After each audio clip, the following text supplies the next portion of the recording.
Hi, this is Kerby Anderson. You know, each day we take on the tough issues and provide a biblical perspective to them. The topics we cover are wide-ranging: apologetics, theology, prophecy, creation and evolution, intelligent design, marriage, family, child-rearing, the millennial generation, trends in society, politics, economics, business, religious liberty, the Constitution, public policy, foreign policy, military policy, tensions in the Middle East, abortion, homosexuality, pornography, sexual ethics, media, technology, history, and America's godly heritage. We talk about anything that affects your faith, your family, or your freedom. So don't go anywhere, because Point of View starts right now.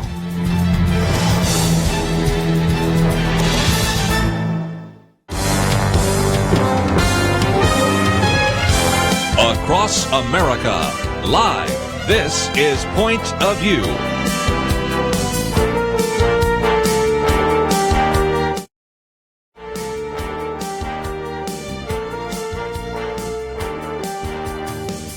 And now, Kerby Anderson. Thank you for joining me today here on Point of View. This first hour, we're going to get into a number of issues in the news. Matter of fact, pick up some of the pieces from yesterday, a conversation we had with Nick Pitts in our Millennial Roundtable. Representative Chris Collins has been indicted and even arrested over security fraud, and I want to get into that in a little more detail, especially since it's possible that in the third hour today, Peter Schweitzer might be joining us, and we'll talk about the significance of that. Of course, now we know a little bit more about that Tuesday election, and so I wanted to give you some kind of optimistic news from one source, Gary Bauer, and more pessimistic news from another source, and that would be the Wall Street Journal. And then some of the articles we've posted, one having to do with Sarah Jeong. We've talked about her, an individual that Asian American, actually Korean American, but nevertheless, graduate of Berkeley and Harvard Law School, who is on the editorial board now of the New York Times, but just an incredible number of kind of racist comments.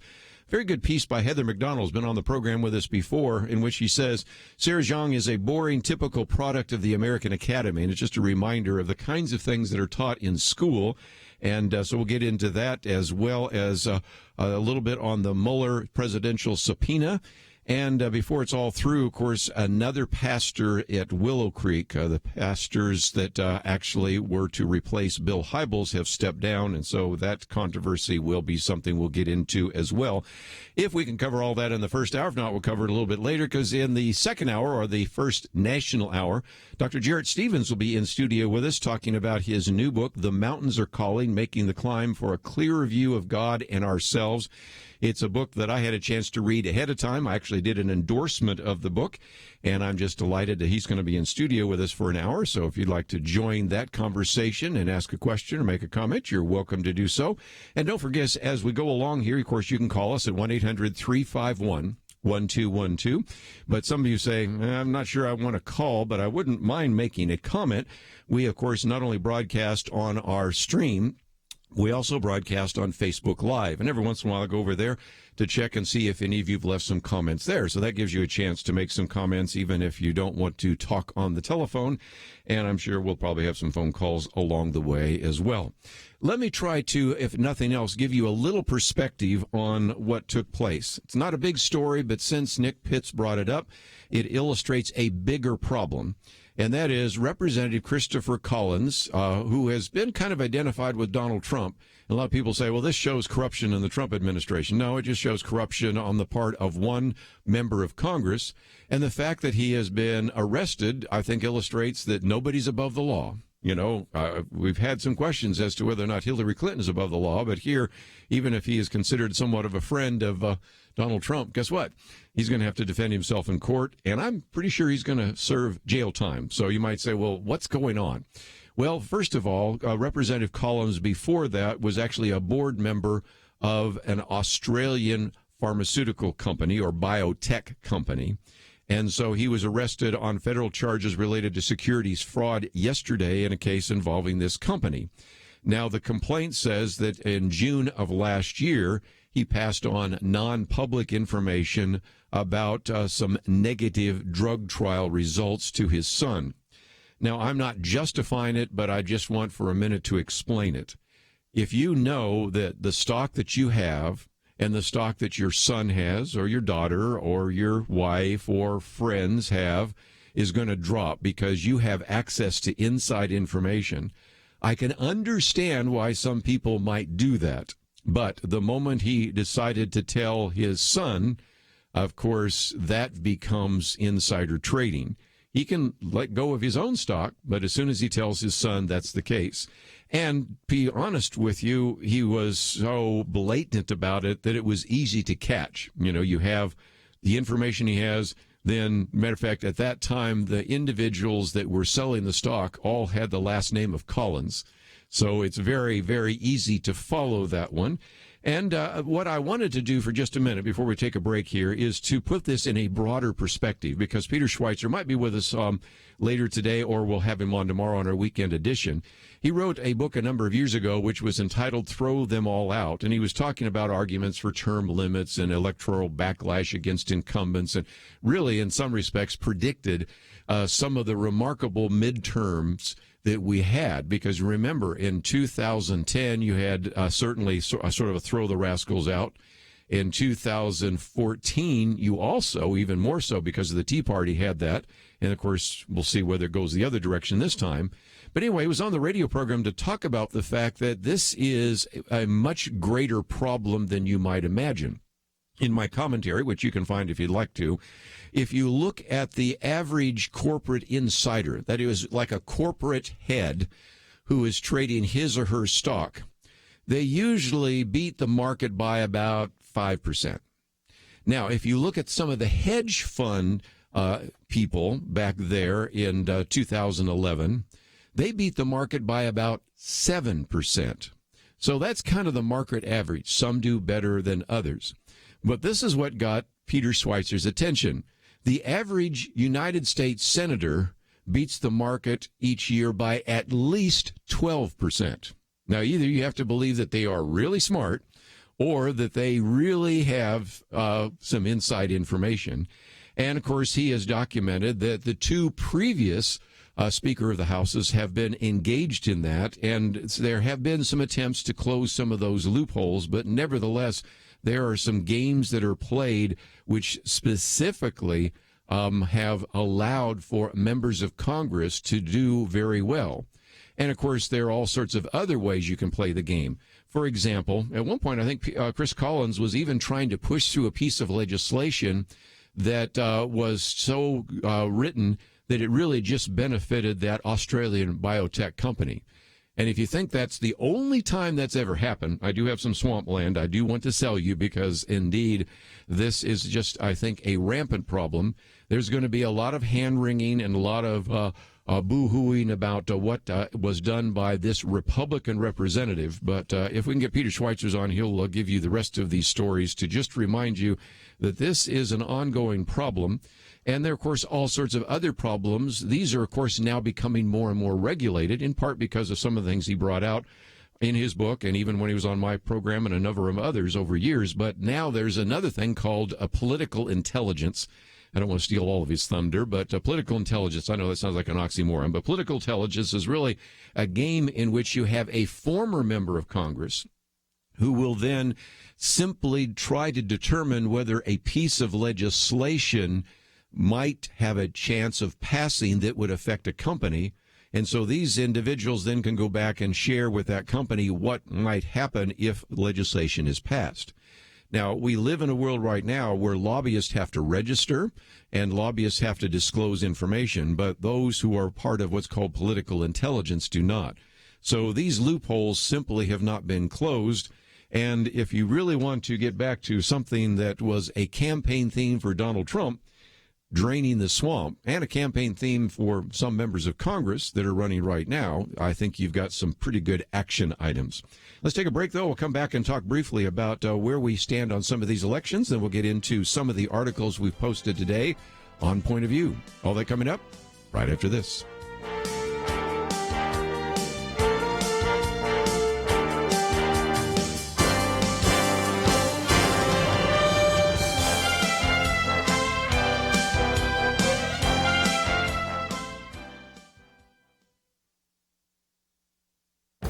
This is Viewpoints with Kerby Anderson. When God wanted to reveal truth to his prophets and the people, he often did so on a mountain. Just think of the names of the mountains we read about in the Bible. Mount Sinai, Mount Carmel, Mount Hermon, Mount Moriah are just a few examples. Dr. Jarrett Stephens writes about these messages on the mountains in his new book, The Mountains Are Calling, Making the Climb for a Clear View of God and Ourselves. He'll be on the Point of View radio program today. You can listen to it live or watch it later on the Point of View YouTube channel. The idea for the book came to him as he was preparing messages for young people who would be on a physical mountain, but also needed a mountaintop experience that would change their lives and their perspectives. God today is calling us to mountains. They may not be physical mountains, but he's still calling us to higher places of worship, surrender, and mission. You know, Abraham was called to sacrifice his son on Mount Moriah and learned that God would provide for him and his needs. Moses not only met God at the burning bush, but also at Mount Sinai and learned about the holiness of God. Elijah battled the prophets of Baal and experienced the all-consuming power of God. And the disciples were privileged to see the transfiguration of Jesus on Mount Hermon and also discover who he really is. These are lessons we need to learn today.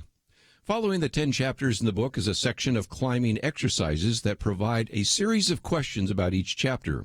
These are helpful whether you read the book individually or with a small discussion group. I encourage you to get the book and begin your climb. You will see God as the protector, the provider, the sustainer, the transformer, and so much more. I'm Kerby Anderson, and that's my point of view.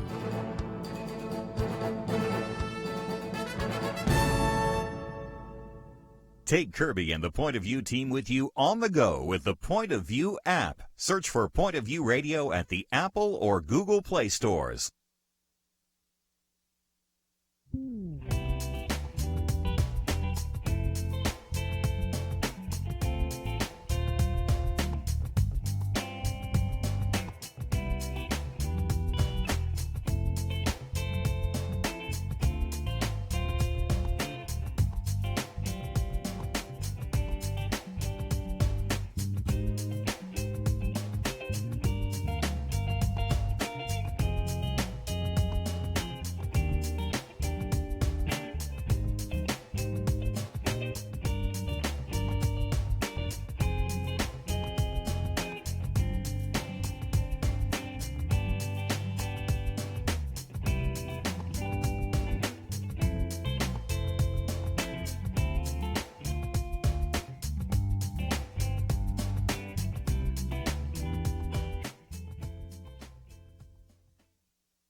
You're listening to Point of View, your listener-supported source for truth. Back once again, if you'd like to join us, 1-800-351-1212. You can leave some messages on our Facebook Live post. And let me just briefly talk about the elections and kind of give you a positive and a negative. Every time you have some of these primaries, or in the case of Ohio, a special election, you have people trying to read the tea leaves and get a sense of what might be taking place. And Gary Bauer seems somewhat convinced that this is looking better, but we will see.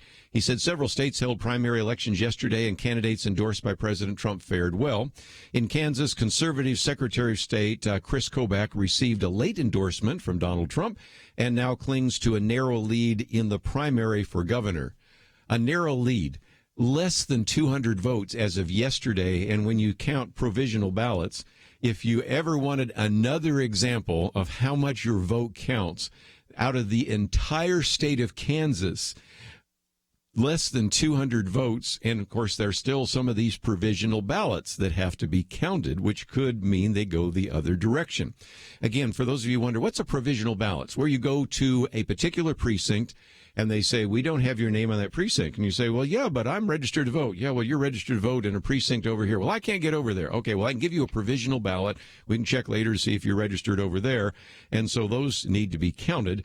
And by the way, there are 3,400 provisional ballots in this 12th congressional district in Ohio, which could change some things around in just a minute. So anybody that thinks that we really shouldn't worry about our vote or that our vote doesn't count.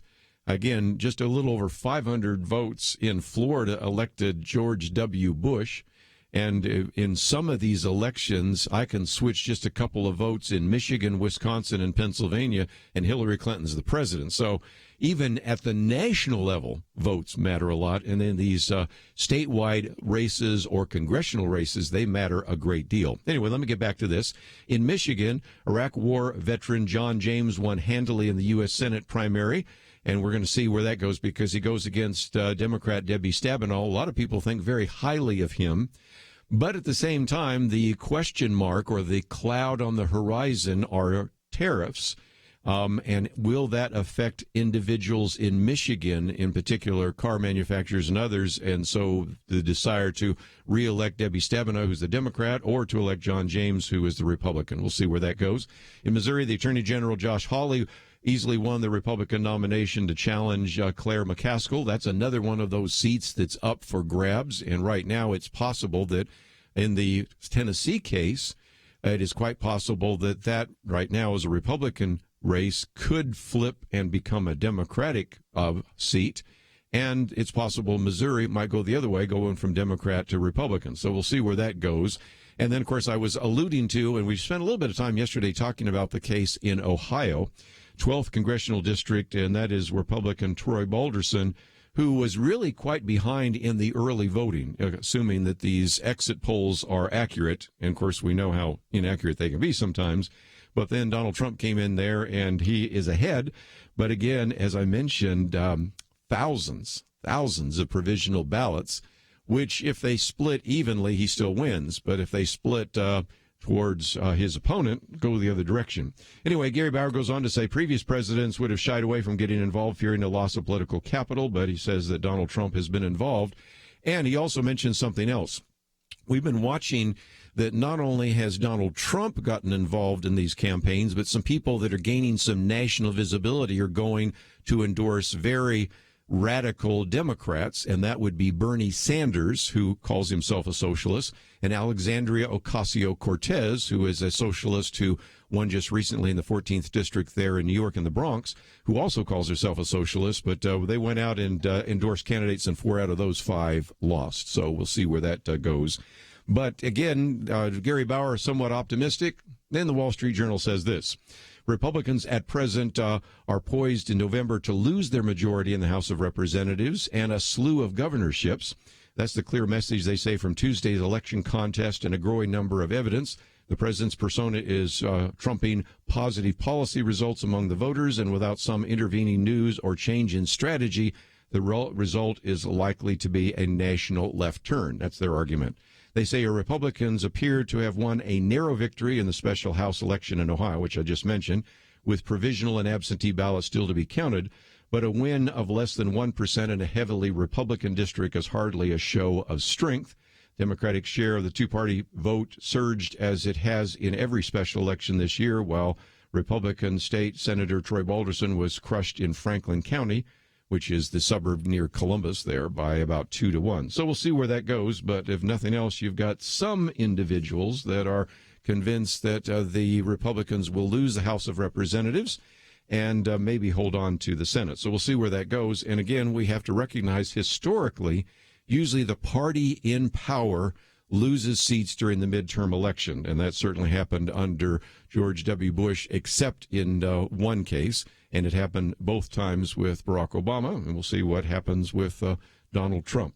Let me also get to the piece that we have posted today. It's the first article about Sarah Zhang. And again, if you're not familiar, this is an individual who graduated from the University of California, Berkeley, went to Harvard Law School, has probably put out more kind of first of all, anti-law enforcement tweets and anti-white men tweets. I can't even on the air read some of the things she says, but you fill in the blank. White men are, fill in the worst word you can imagine.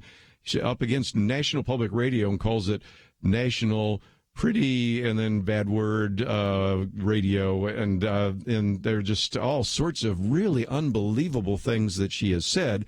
And for a short period of time, there were some that said, well, this is just cherry picking a couple of her quotes. And I'll be the first to admit that sometimes an individual can make some statement that they would regret. And we talked recently about Ryan Bounds, who was an individual put forward to the Ninth Circuit Court of Appeals.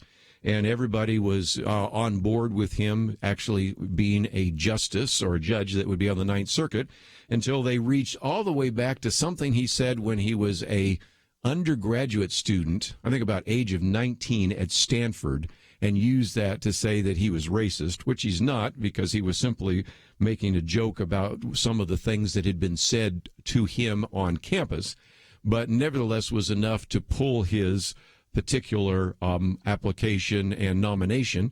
And then you had Kevin Williamson, who was writing with the National Review, now again writing back with the National Review, but was with the Atlantic. They find some things he said about abortion years ago, and they fire him. And again, the point I'm making is, you know, the Atlantic is free to fire Kevin Williamson, and the New York Times is free to hire Sarah Jeong. It's a private company. But this woman has, in many cases, gone so far beyond the pale that I thought it was kind of interesting to see that Heather McDonald, who's with the Manhattan Institute, has been on the program with us, points out that the key features of her worldview are an obsession with whiteness and its alleged sins, a commitment to the claim that we live in a rape culture, and a sneering contempt for objectivity and truth-seeking. And she says, basically, Heather McDonald says, these are central tenets of academic victimology. From the moment freshmen arrive on a college campus, they are inundated with a message that they are either the bearers of white privilege or its victims. College presidents and the diversity bureaucracy teach students to see racism where none exists, preposterously accusing their own institutions of systemic bias. And then they have bias response teams, he talks about, even discrimination hotlines and all of the rest. And so the point she's making is, well, where did Sarah Jeong first study? Well, at the University of California, at Berkeley. I know a little bit about that since I was born in Berkeley, and she points out that UC Berkeley's Division of Equity and Inclusion until recently hung banners throughout the campus reminding students of their place in this ruthlessly competitive hierarchy of victimhood. One particular entry featured a female black and Hispanic male student urging the presumptive non-diverse sector of Berkeley to create an environment where people other than yourself can exist. They had, of course, a white privilege conference. They had panels on breaking the chains of capitalism and white supremacy, the whiteness of law, how whiteness kills. I can go on and on. You can read the entire article. Heather McDonald's been on the program with us before, probably best known for her book about the case against cops and some of the things that have happened there. But if nothing else, just reminds us that when we talk about a person like Sarah Jeong, we're really talking about somebody who is kind of the poster person for what is happening on the university.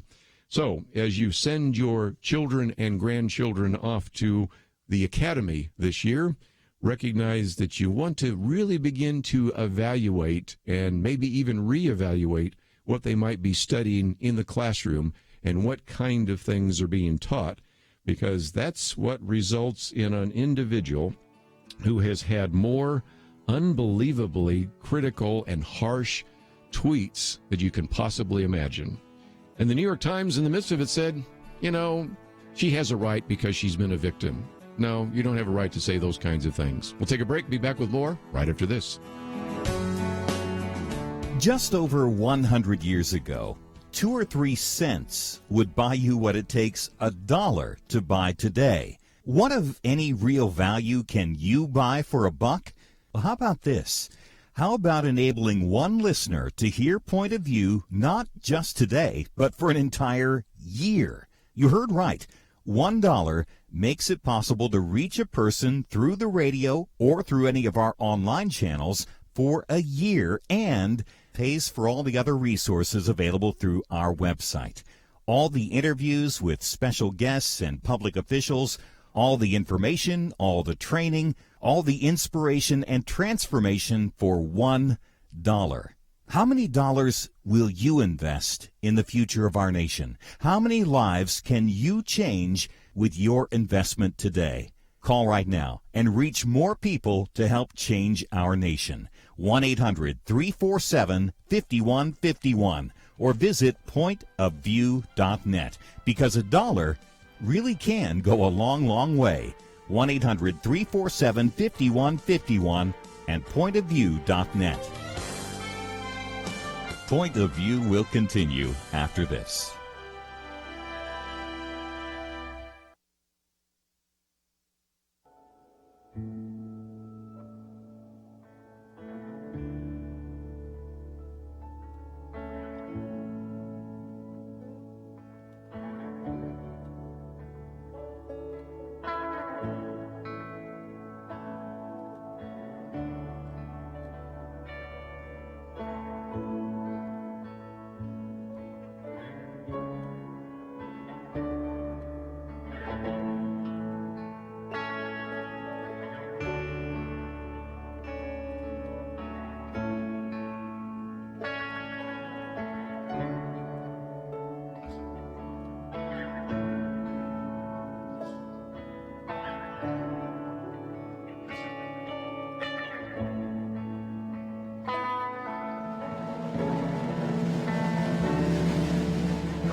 You are listening to Point of View. The opinions expressed on Point of View do not necessarily reflect the views of the management or staff of this station. And now, here again is Kerby Anderson. Continue our conversation. If you'd like to join us, 1-800-351-1212. And let me, if I can, for just a minute, talk about the Mueller investigation. We'll get into a couple of other key issues. As you know, we don't cover this every single day. One, because everybody else is covering it. And frankly, sometimes you're not even sure there's much there. And so that's one of the reasons we don't. But there have been some new movements, especially from an individual that we interview with some regularity here on this program, Jay Sekulow, who we've known over the years as an individual which works for the American Center for Law and Justice, but right now he's known as the lawyer for Donald Trump. So I don't get him on the program quite so often, but we can probably see if we can get him on again, so we'll talk about that. And if you'd like to leave a note, certainly you can do so. On our Facebook Live, I see at least one note saying we're on the way to come and watch the program live. And for those of you in the Dallas area, I know some of you are not in Dallas area, but those of you that are, Jarrett Stephens will be with us in about a half an hour, and we'll be talking about his book, The Mountains Are Calling. So thank you for that comment. And let's, if we can, try to clear up a little bit of the back and forth right now. There have been a number of people saying, it's time to end the Mueller investigation. The attempt to try to find any kind of evidence of collusion hasn't generated quite a bit. So certainly Paul Manafort in that case really has nothing to do with it, although that's one that surfaced out of it.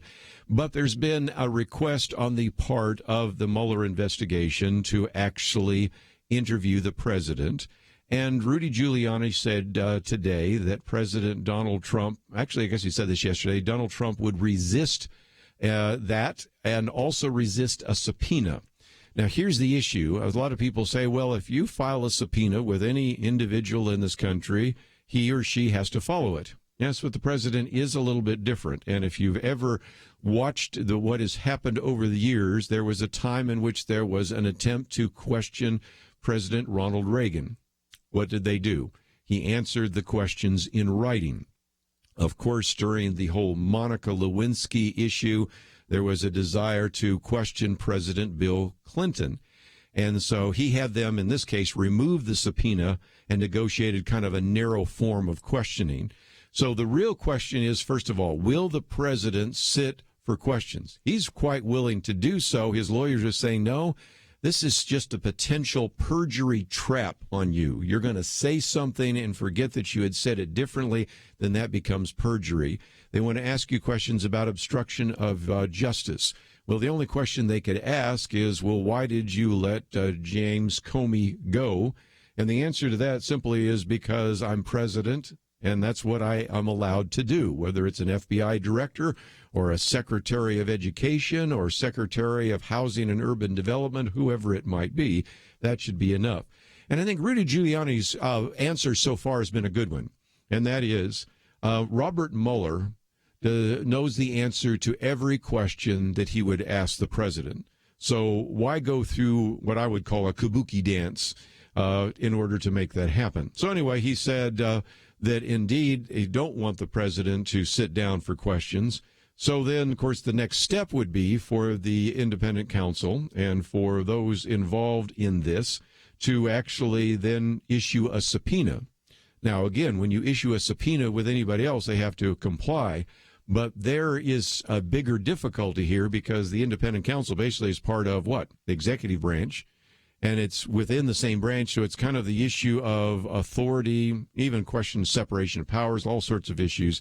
There's no doubt that if indeed he issued a subpoena, well, it's hard to figure out where it would go, but it probably would go to the D.C. Circuit Court and probably even go to the Supreme Court, and it might take another year before you even get a ruling as to whether or not the president has to comply with that subpoena.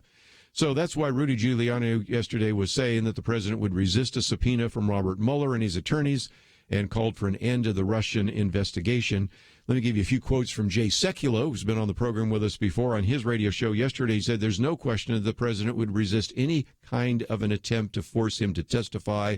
And he goes on to say, so long as he's answering questions and not submitted to a subpoena, then that's not consistent with what other presidents have done. And Rudy Giuliani reminds us again, as I shared just a minute ago, the circumstances with President Ronald Reagan, who answered questions in writing, and then Bill Clinton, who resisted a subpoena and then had some negotiations for a more narrow one as well. So we'll see where that goes, but we don't spend a lot of time talking about it. But since the mainstream press spent a lot of time yesterday talking about it, I thought we would get into that issue as well.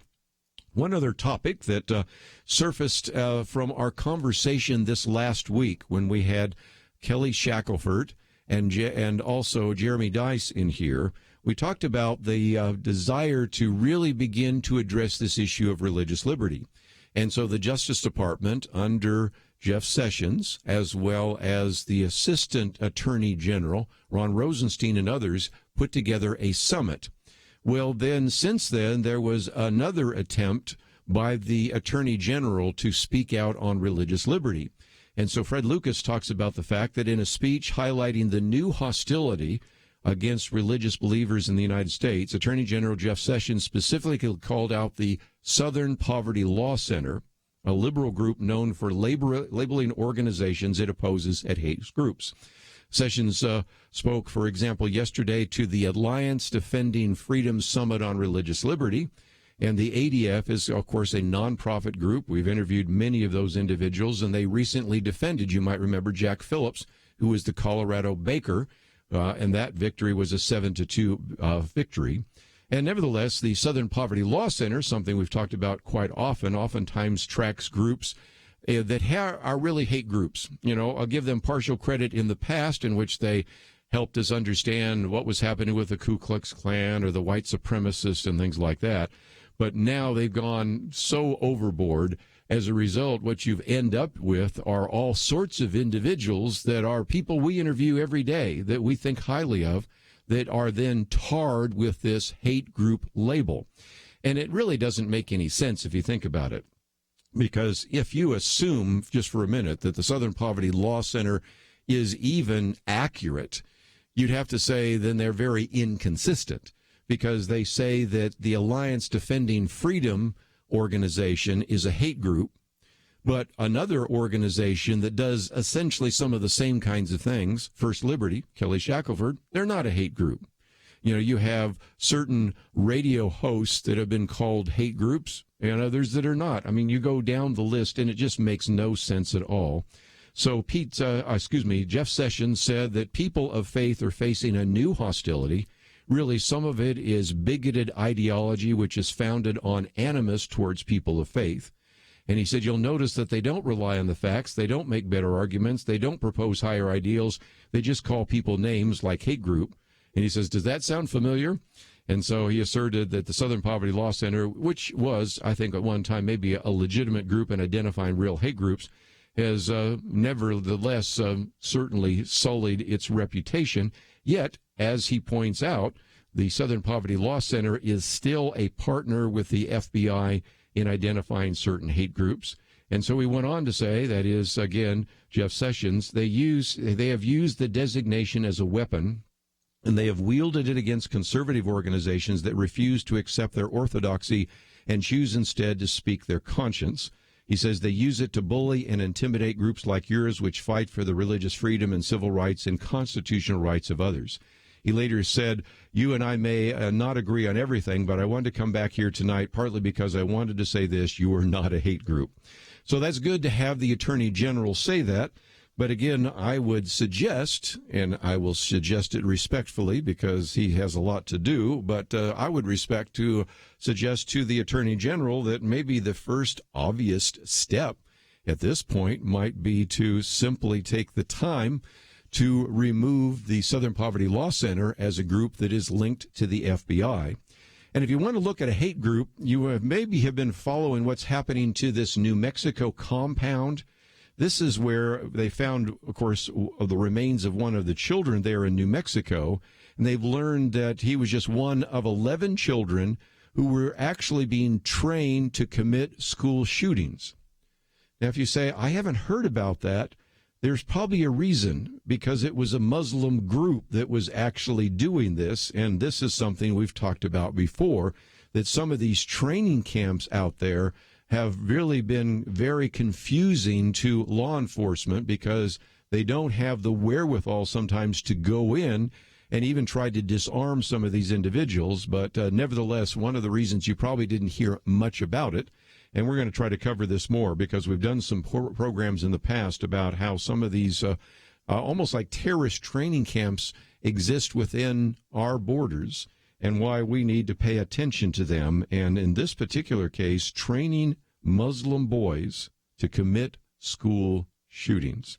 Just an interesting story that we will come back to a little bit later. We take a break. I want to just have a few closing comments about what has been happening at Willow Creek. And then we are privileged to have Dr. Jarrett Stephens in studio with us. All that coming up right after this.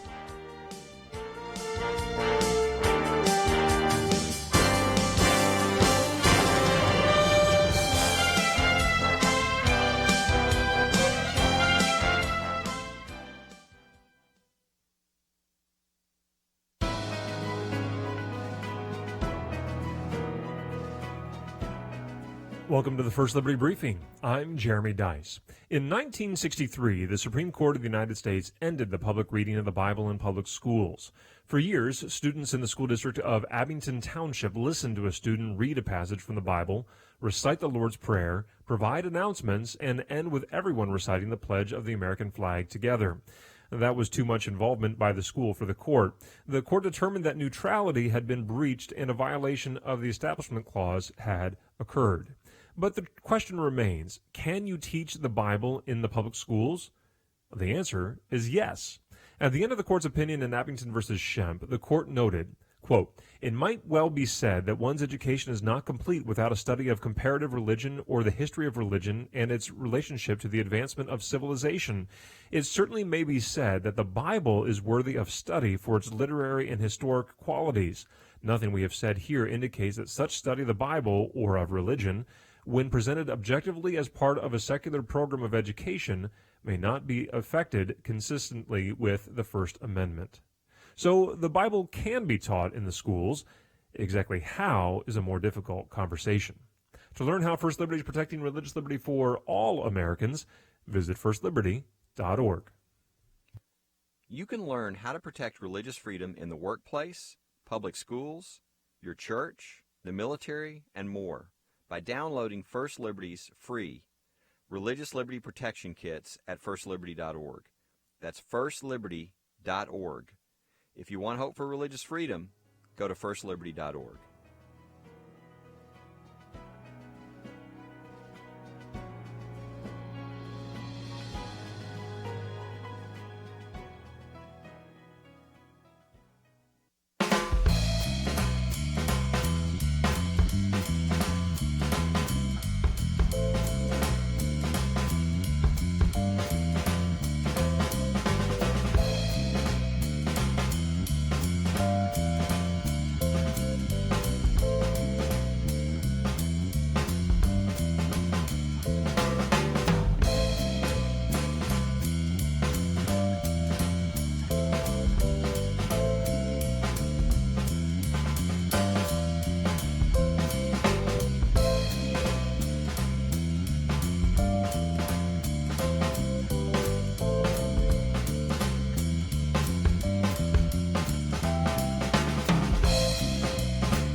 Now, back to Point of View, your listener-supported source for truth. Right, for a few more minutes, let me just mention that even though we've been talking about this idea of the Robert Mueller investigation and collusion, I am not setting aside the idea that certainly there have been those in Russia and in other parts of the world that have wanted to have some kind of influence on our elections.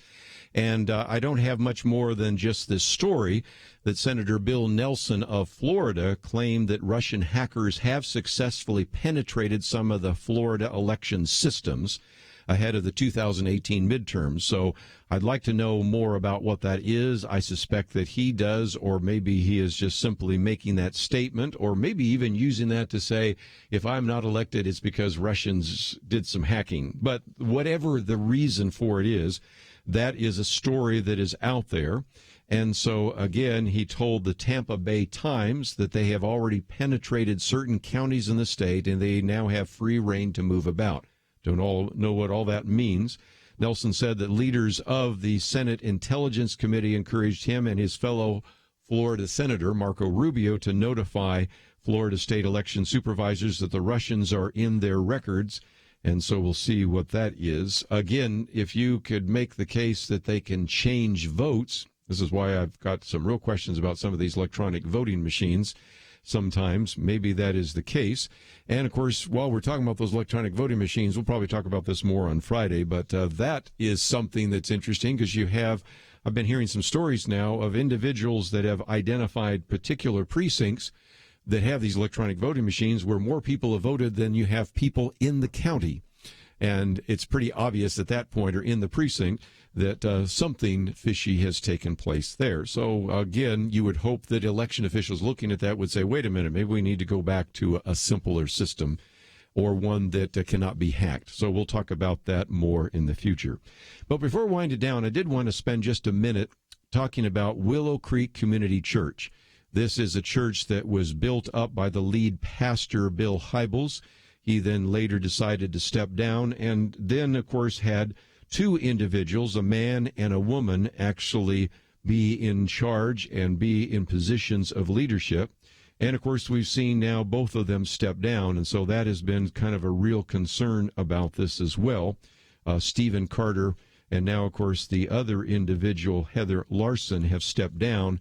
And so that's something that we say with a heavy heart, but also it brings us back to some of the conversations we've had about sexual abuse, sexual harassment. As a matter of fact, our most recent issue of Outlook addresses that, and we have an article that I put together that's sort of really, if you will, a summary of some of the material put together by June Hunt and some other articles that would be helpful. And Jim Dennison's a good friend of this ministry, and he said, I will always remember the first time I heard Bill Hybels speak in person. I'd been invited to be one of the teachers at an evangelism conference hosted by Willow Creek Community Church. Bill Hybels addressed the opening session, calling us to use our influence to reach the unreached with urgency and creativity. I've always said that I think the number one spiritual gift that Bill Hybels has is this gift of evangelism. His passion for the lost was palpable. His leadership charisma was unmistakable. It's not surprising that he was leading not just one of America's largest churches, but one of the generation's most dynamic ministries. In last year, so much of his story has changed, and now the crisis in the church he founded has reached a new level. Again, Jim Dennison says, last night, lead pastor Heather Larson resigned her position. The entire elder board of the church resigned as well. Christianity Today is calling their resignations a seismic shock for one of the nation's most influential churches. And Elder Missy Rasmussen spoke to the board saying, we are sorry that we allowed Bill to operate without the kind of accountability that he should have had. She added, we exhort Bill to acknowledge his sin and publicly apologize. Willow needs and deserves a fresh start, and the entire board will step down to create room for a new board. Stephen Gillen, a lead pastor of Willow Creek's North Shore campus, will serve as the interim pastor. The church still intends to move forward with an independent investigation into the allegations against Bill Hybels. So, again, Jim Dennison says, why is the story of a single church's struggle so significant? Because that church is one of the most significant congregations in American history. And then he tells a little bit of the story of Bill Hybels. I'll skip that in the interest of time. As an individual born in Kalamazoo, Michigan, son of a producer, a youth pastor, a number of other things, and then eventually getting to a point where Willow Creek, after it had a theater, began to do what they could to grow and eventually became a 25,000-member congregation, and one that was seeker-sensitive, and that seeker-sensitive approach to reach unchurched people became kind of a model for churches around the world, I should say. And in 1992, Bill Hybels launched a Willow Creek Association to link and actually provide resources to other like-minded churches. 1995, he began the Global Leadership Summit, an annual training event for hundreds of thousands of ministry leaders.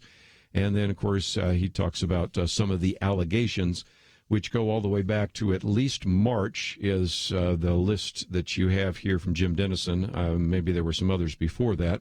And again, you can see that this is of some concern because you've had individuals who are teaching pastors and others that are part of this. And so he says, Willow Creek Community Church is one of the largest and most influential churches in American history, and so today is a day for grief. Grief for women who have felt that their stories of abuse were not heard or believed. Grief for the families who have shared their suffering. Grief for Heather Larson and Steve Carter, gifted leaders whose ministries at Willow Creek ended so tragically, and grief for their families and all those who support them, as well as grief for the staff members and leaders of Willow Creek and its related ministries, thousands of women and men who have dedicated their service to Christ through this global movement, and grief for the multiplied thousands of Willow Creek members, so many of whom found Christ through their church.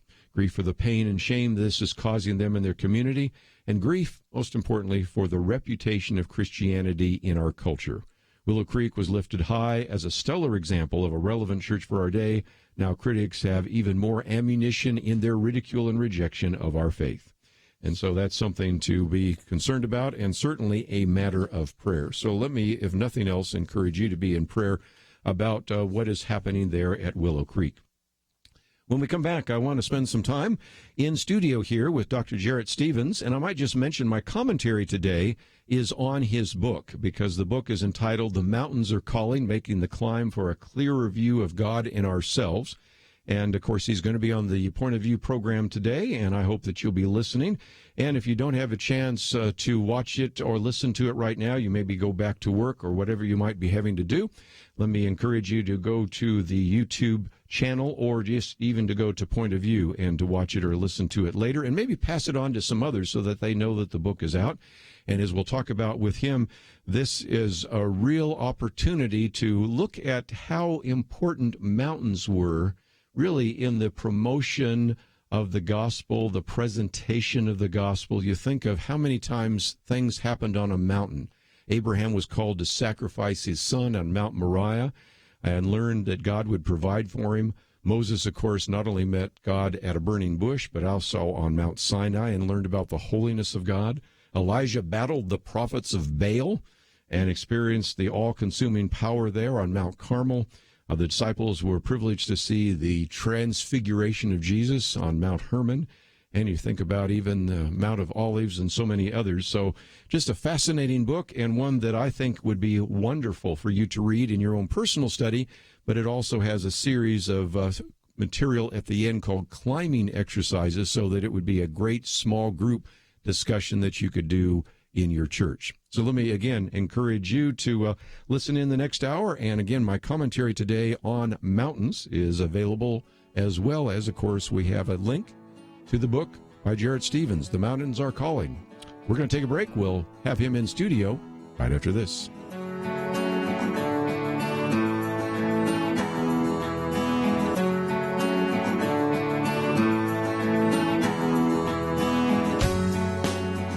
Imagine a police officer telling you you can't pray in your own home. That happened not too long ago to Mary Ann Souse in Kansas. And in 2017, the U.S. 10th Circuit Court of Appeals sided with the officer. But this year, thanks to an investment of $1, the U.S. Supreme Court overturned that ruling. Okay, let me explain. Over the years, listeners to Point of View have made a big difference. Some have become congressmen. Others have saved lives through helping women in crisis pregnancies. Others have become constitutional attorneys, like Kelly Shackelford, who represented Mary Ann Souse. We recently discovered it costs about $1 to reach a Point of View listener on the radio and online for an entire year. You can't buy much for $1 these days, but you can transform the nation. Call today and invest in Point of View at 1-800-347-5151 or visit pointofview.net, because $1 really can go a long, long way. 800-347-5151 and pointofview.net. Point of View will continue after this.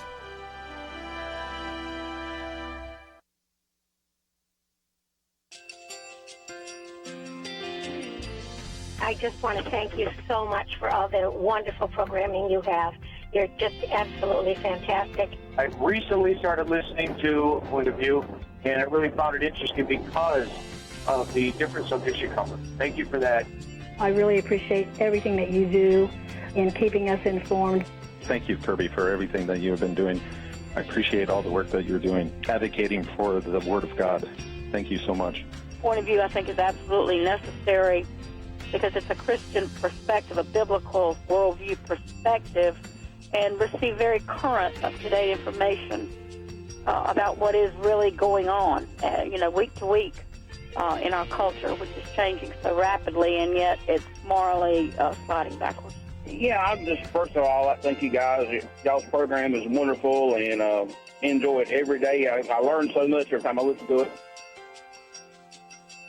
Point of View Radio Talk Show.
Hi, this is Kerby Anderson. You know, each day we take on the tough issues and provide a biblical perspective to them. The topics we cover are wide-ranging: apologetics, theology, prophecy, creation and evolution, intelligent design, marriage, family, child-rearing, the millennial generation, friends and society, politics, economics, business, religious liberty, the Constitution, public policy, foreign policy, military policy, tensions in the Middle East, abortion, homosexuality, pornography, sexual ethics, media, technology, history, and America's godly heritage.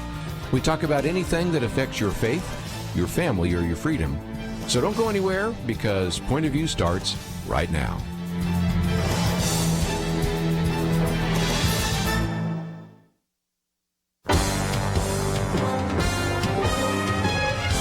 Across America, live. This is Point of View.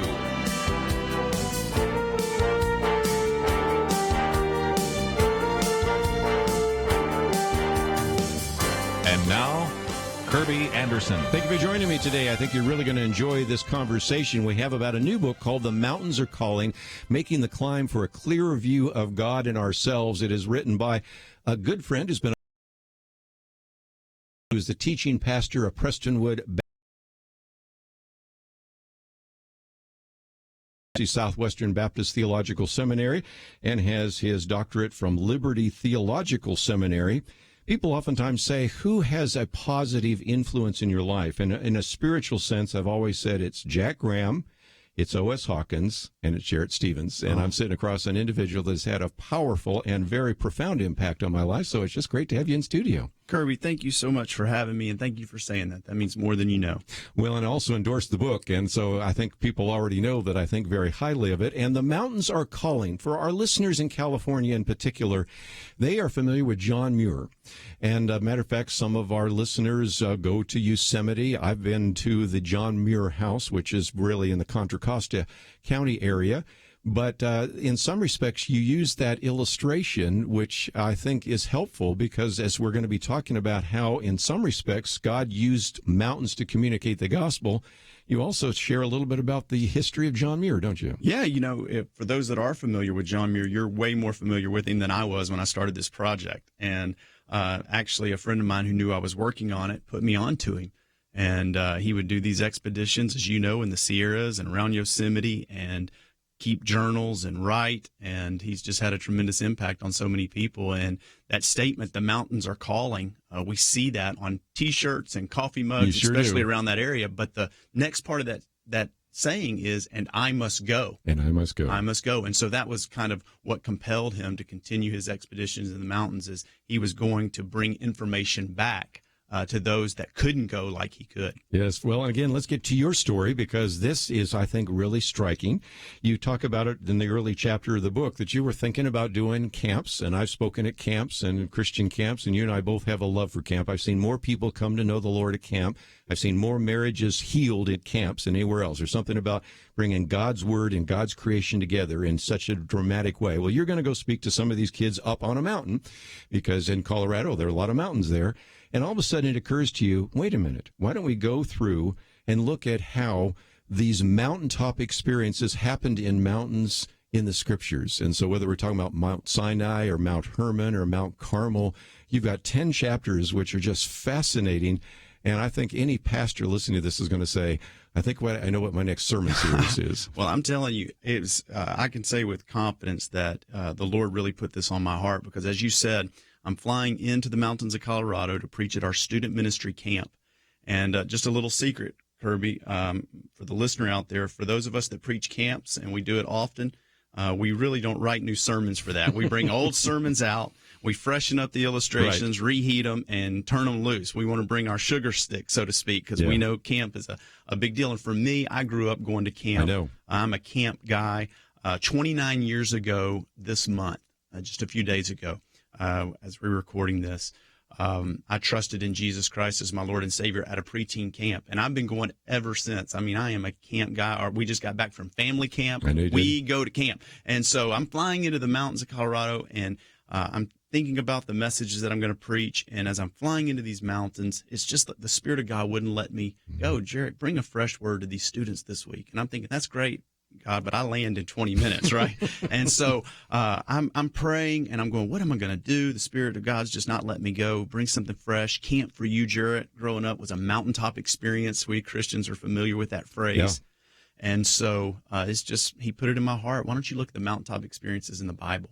And as I started looking to studying, I was just blown away by what I found. And I knew then, that was over 5 years ago now, and I knew then that this was going to be the first project that I try to put on paper just because it was so impactful to my life and in that week in the life of the students at camp. Remember when I heard you actually speaking on that at Prestonwood, I was thinking, of course, what an obvious idea. And anybody that has not picked up a copy of your book, by the way, we have information about you. We have a link to, of course, the website. We have a link to your Twitter feed and Facebook feed. We have a way people can order the book. But again, you should be able to find it in your local bookstore. I have been impressed at how well Multnomah has done, Waterbrook Multnomah has done such a great job of promoting about 200 pages paperback. And again, we'll talk more about it in just a minute. It's something that individuals can read, but I think anybody wants to put people through a small group, it's got that kind of idea as well, because you have a whole section in the back there just about climbing exercises and things. That's what we want them to do. Go through it with their small group, maybe at their church, talk about their own mountaintop experiences and how these mountaintop experiences of the Bible really challenge and encourage us. So. Well, again, we have all that information at our website, pointofview.net. I might just mention my commentary today. My Viewpoints commentary today is also on the book. And let's see if we can get into that. The first one that I thought was so well done is Mount Moriah. And you really, in some respects, talking about the promises of God.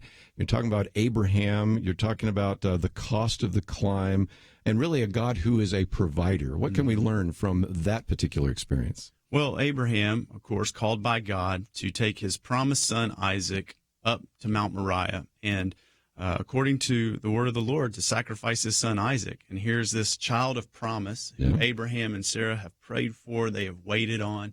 And I just found it so interesting that as you begin to read this narrative in the Scripture, the Bible doesn't say that Abraham argued with God, talked back to God. It just says that he began to make preparations to go up to the mountain. Yeah. And I'm sure that 3-day, 70-mile journey, I'm sure he had some internal conversations with the Lord. What are you doing? What are you asking of me here?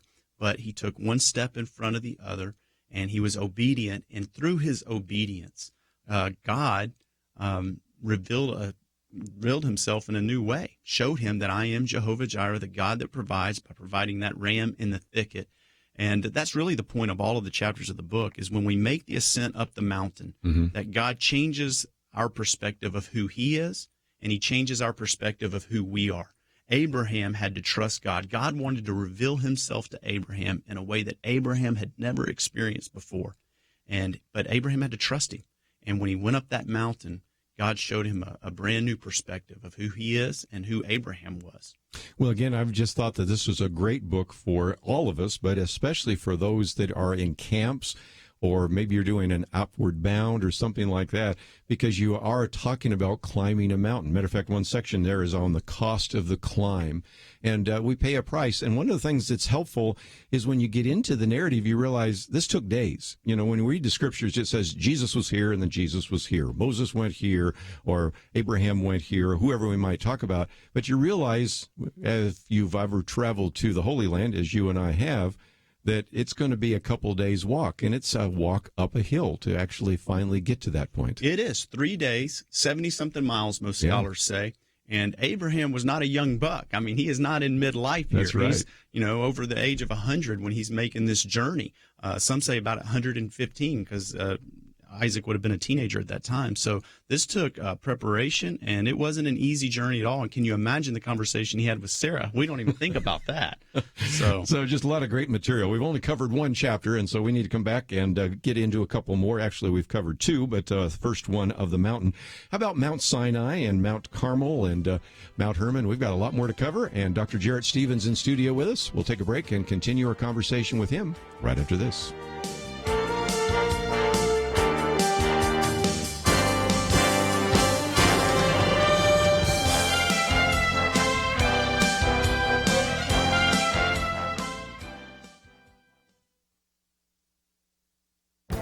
This is Viewpoints with Kerby Anderson. When God wanted to reveal truth to his prophets and the people, he often did so on a mountain. Just think of the names of the mountains we read about in the Bible. Mount Sinai, Mount Carmel, Mount Hermon, Mount Moriah are just a few examples. Dr. Jarrett Stephens writes about these messages on the mountains in his new book, The Mountains Are Calling, Making the Climb for a Clear View of God and Ourselves. He'll be on the Point of View radio program today. You can listen to it live or watch it later on the Point of View YouTube channel. The idea for the book came to him as he was preparing messages for young people who would be on a physical mountain, but also needed a mountaintop experience that would change their lives and their perspectives. God today is calling us to mountains. They may not be physical mountains, but he's still calling us to higher places of worship, surrender, and mission. You know, Abraham was called to sacrifice his son on Mount Moriah and learned that God would provide for him and his needs. Moses not only met God at the burning bush, but also at Mount Sinai and learned about the holiness of God. Elijah battled the prophets of Baal and experienced the all-consuming power of God. And the disciples were privileged to see the transfiguration of Jesus on Mount Hermon and also discover who he really is. These are lessons we need to learn today. Following the 10 chapters in the book is a section of climbing exercises that provide a series of questions about each chapter. These are helpful whether you read the book individually or with a small discussion group. I encourage you to get the book and begin your climb. You will see God as the protector, the provider, the sustainer, the transformer, and so much more. I'm Kerby Anderson, and that's my point of view.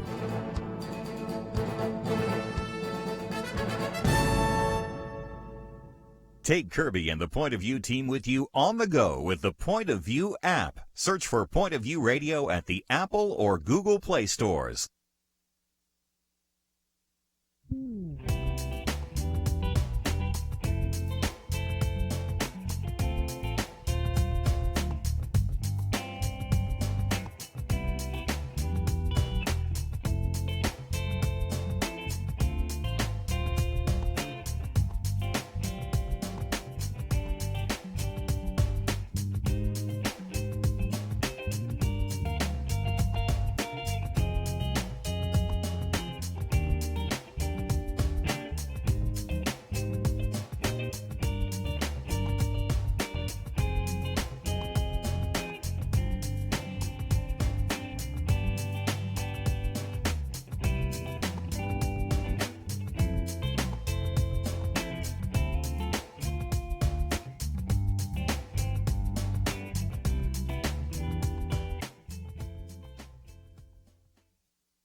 You're listening to Point of View, your listener-supported source for truth. Privileged to have in studio with us today Dr. Jarrett Stephens, and the book is entitled The Mountains Are Calling, Making the Climb for a Clearer View of God and Ourselves.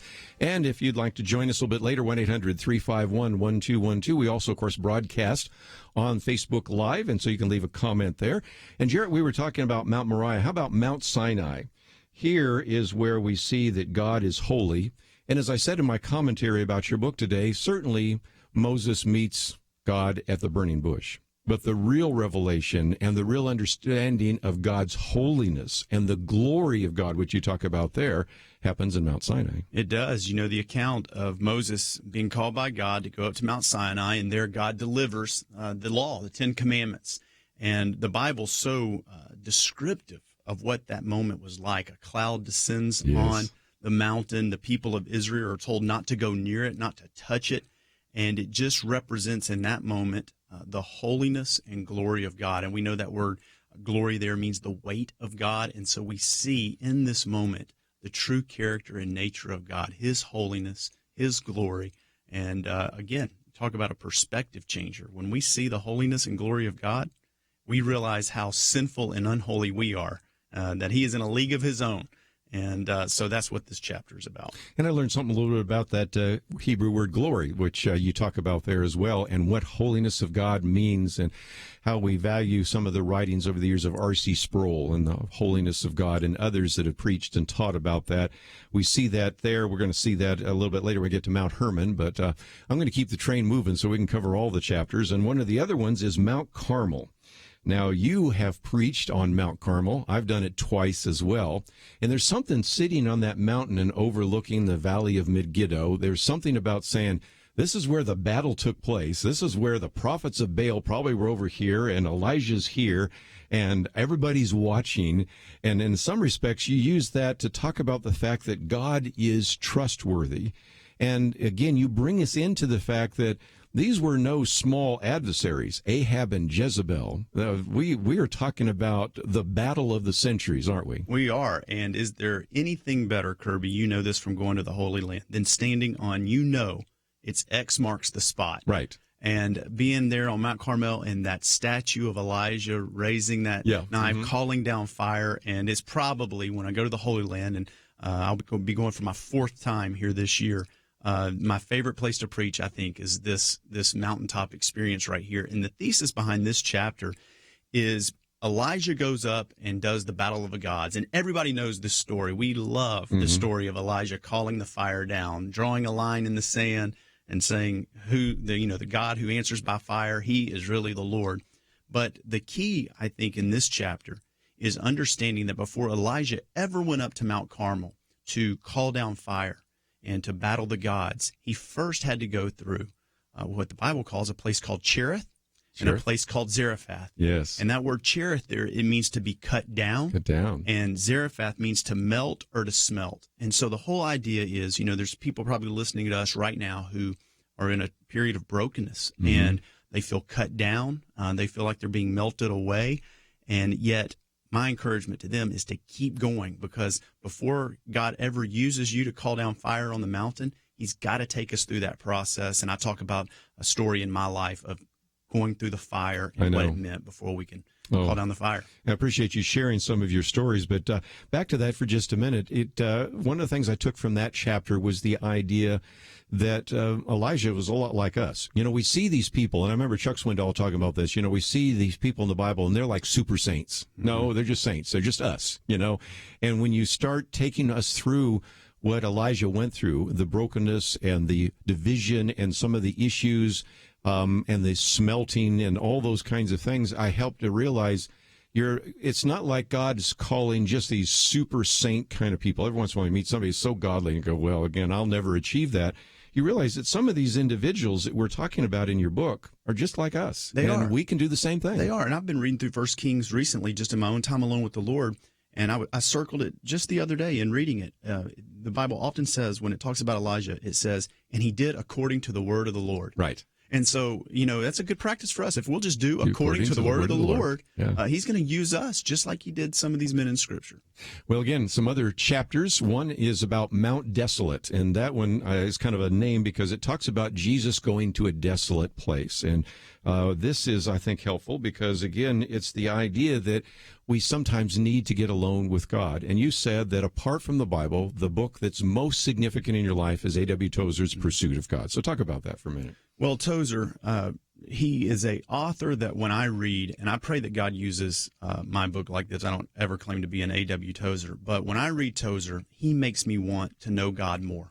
He makes me want to open up my Bible and just spend time alone with the Lord. And so when I first read Pursuit of God, it was just a game changer for me. Here I am growing up in the church, going to the camps, the vacation Bible schools. I have a Bible degree, a master's degree, a doctorate of ministry. And, sometimes we can know, Kerby, I know you're familiar with this. You can have so much knowledge about God and who he is, but it's the intimacy with God. Do we really know him? And Tozer just kind of turned that light on for me that, Jarrett, don't settle for a head knowledge. Where are you with your heart? Are you walking in intimacy with Christ? And Christ's example for us on Mount Desolate is just that. I mean, if the Son of God has to break away to spend time with his Father, because it's important, it's a priority, how much more important is it for us who are sinners, our heart is wayward, how much more important is it for us to break away and make sure we have a routine of spending time alone with God so that we know him, we have his heart. And that's a lesson I think we need to pass on to our seminary students. You've been to seminary, and I occasionally get to teach you one every once in a while, and we're real good with the head knowledge, and sometimes you can have such an academic approach to God's Word and such an academic approach to God that there's no relationship there. And that chapter, I think, is a reminder I guess it's what they call an a fortiori argument. If it's true about Jesus, how much more true is it about us? Absolutely. Right? And Paul said, knowledge puffs up. And so for those of us who love the Scriptures and study the Scriptures, we've got to be careful. I say it like this. We've got to be careful that our head doesn't grow big and our heart grow cold. Right. And so the only way I know to do that is to make sure that we're spending time alone with the Lord in prayer and then using our hands, exercising, living out our faith in ministry to keep our hearts warm before Him. Let's look at one more mountain, then we'll take a break, and it's Mount Eremos, is the idea that that's really the Lord's Prayer. Mm-hmm. And if nothing else, just a reminder again of a time in which Jesus taught them how to pray, Our Father who art in heaven. And it really is a reminder that God is our Father. It is. It struck me when studying for this chapter that Jesus, here is God's Son, the Messiah, in his longest recorded sermon that we have in Scripture. It didn't happen at the temple in Jerusalem. It didn't happen at a synagogue in his hometown. But the longest recorded Scripture we have of Jesus speaking, a sermon, happened on a hillside of a mountain. And, of course, we know it as the Sermon on the Mount. And in this chapter, I just look at just that whole idea of Jesus referring to God as Father. It was a game changer for the disciples. People Jesus' day, they didn't address God as Father. He was distant. And so when Jesus comes on the scene and says, no, when you pray like this, Our Father, and initiates this relationship, is such a beautiful truth that if we ever comprehend, it really will transform our lives. We've talked about this, too, that when you witness to a Muslim, the one thing that more Muslims have said caused them to leave Islam and become a Christian is the love of God and the fact that you could have intimacy with God. Mm-hmm.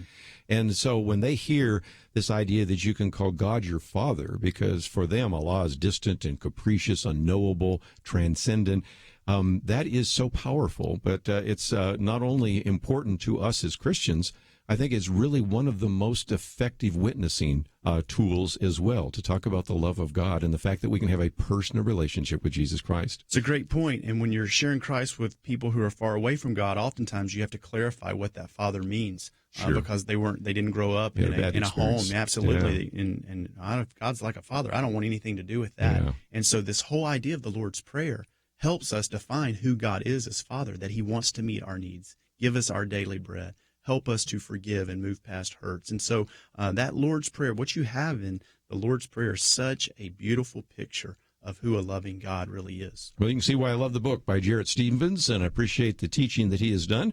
And we've looked at 5 of the mountains. We have 5 more to go, and we're at halfway, so I'm doing pretty good. So we're going to take a break.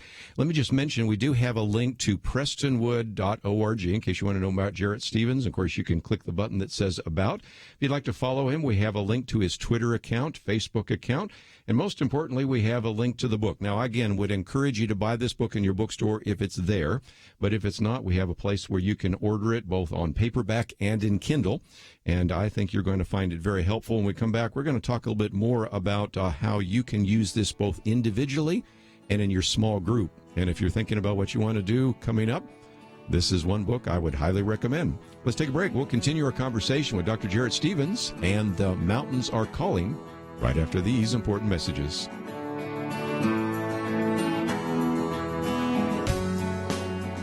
Just over 100 years ago, 2 or 3 cents would buy you what it takes $1 to buy today. What of any real value can you buy for $1?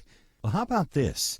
How about enabling one listener to hear Point of View not just today, but for an entire year? You heard right. $1 makes it possible to reach a person through the radio or through any of our online channels for a year, and pays for all the other resources available through our website. All the interviews with special guests and public officials, all the information, all the training, all the inspiration and transformation for $1. How many dollars will you invest in the future of our nation? How many lives can you change with your investment today? Call right now and reach more people to help change our nation. 1-800-347-5151 or visit pointofview.net, because $1 really can go a long, long way. 1-800-347-5151 and pointofview.net. Point of View will continue after this.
You are listening to Point of View.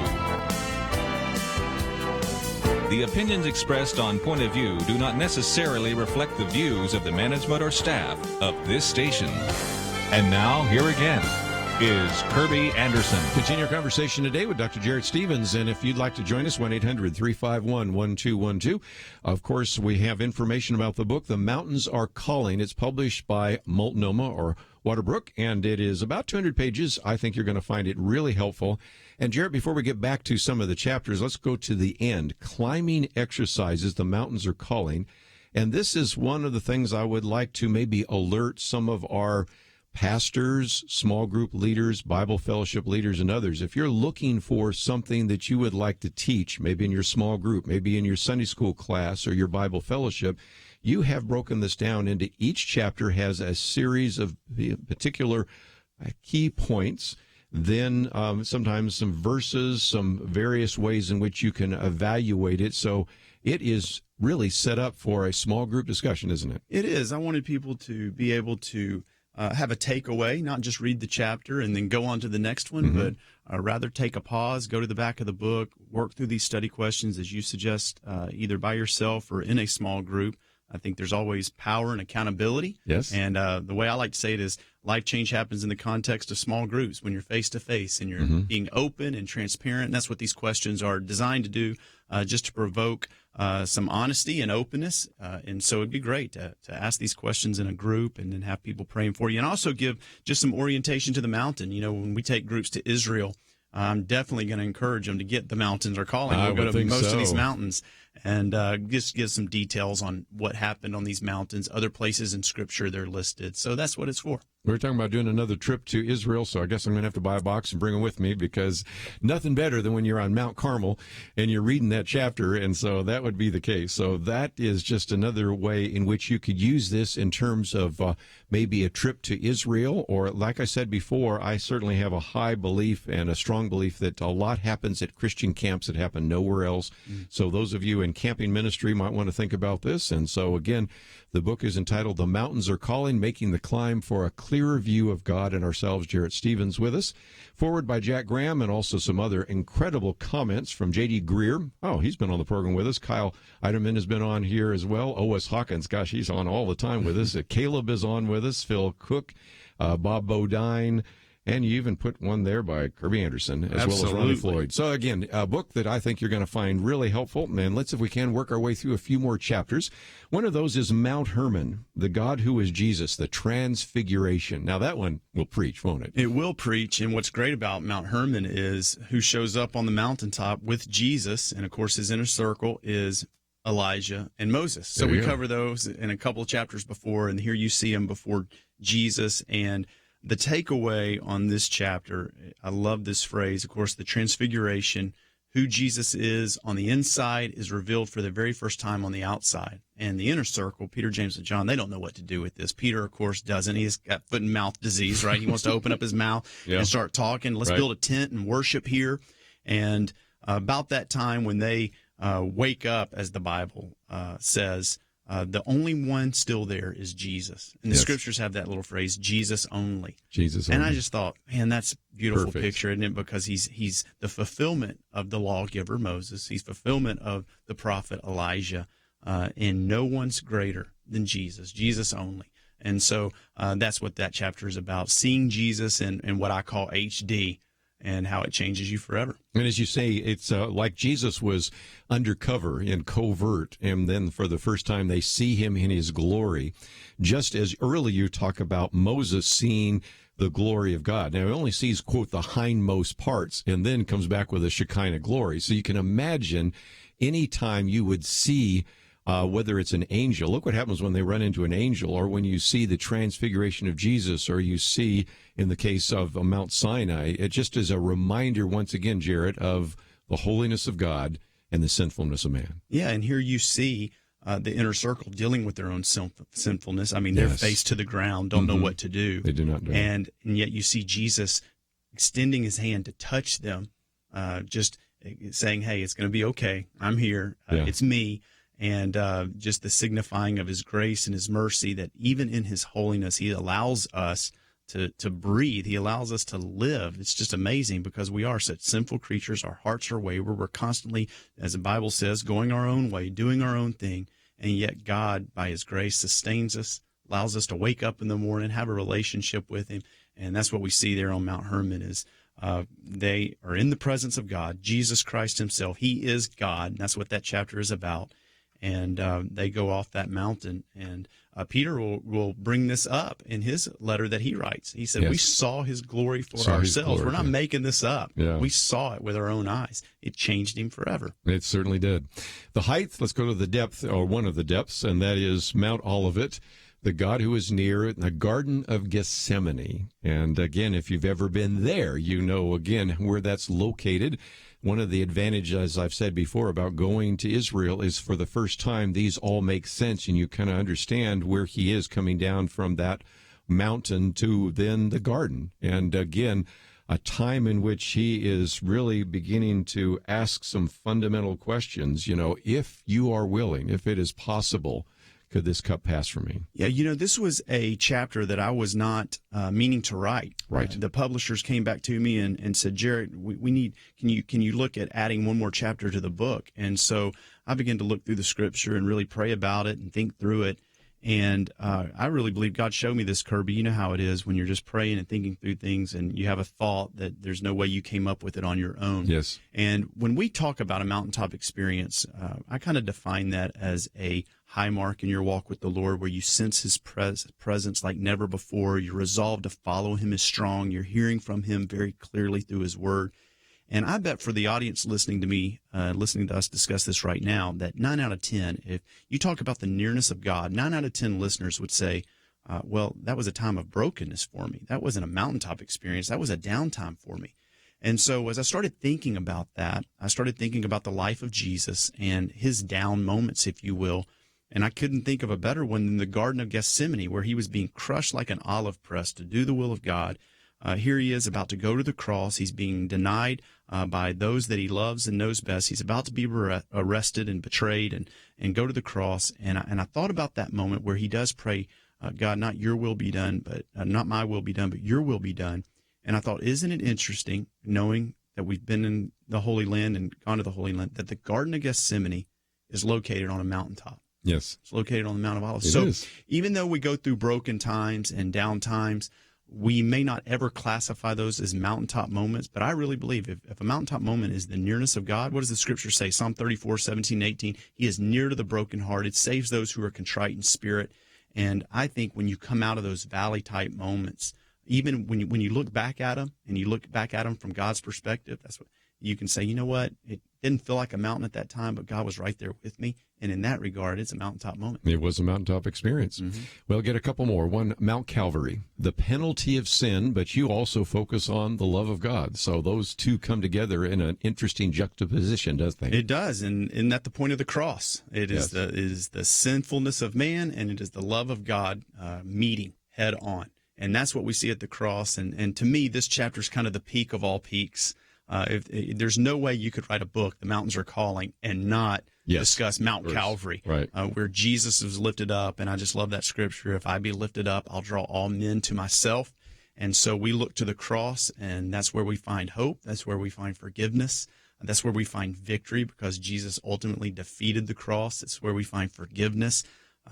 Never, ever, I tell people that I walk with in a discipleship relationship, and I preach this all the time, you never leave the cross, because everything we have, our very identity, is found in what Jesus did there on the cross. Well, and that's a culmination, too. I know when you were preaching to those young people, that was kind of the decision night, right? That's and it, you know. This is the way in which, if you were trying to build this series for an evangelistic outreach, that is, again, the decision night, isn't it? Yeah, it works great, because you talk about the law, and we have to know the law in order to realize our own sinfulness. You get that there with Moses, and of course you have the transfiguration. You see a little bit, you see Moses, the lawgiver there, of course Elijah the prophet, we talked about that, and Jesus is the fulfillment of the two.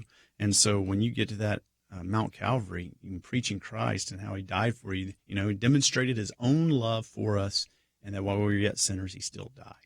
And so never get over that. Well, and we're not going to leave Jesus in the grave, and we'll certainly come back and talk about certainly the ascension and then the return. And so those are key mountains as well. But let's take a break. And if you would like to join the conversation, we are privileged to have in studio for just a few more minutes Dr. Jarrett Stephens. And if you have a comment or a question, maybe you've taught on this before, or maybe you have a question for him, we'll open up the phones real quickly, 1-800-351-1212, and get into maybe some of those questions that you have. If not, just sit back and take some notes. And most importantly, get a copy of the book. I think you're really going to enjoy this as your own personal study, but I hope some of you will think about using this to teach to those around you and take the things that you've learned, pass them on to others. Isn't that what the scriptures talk about?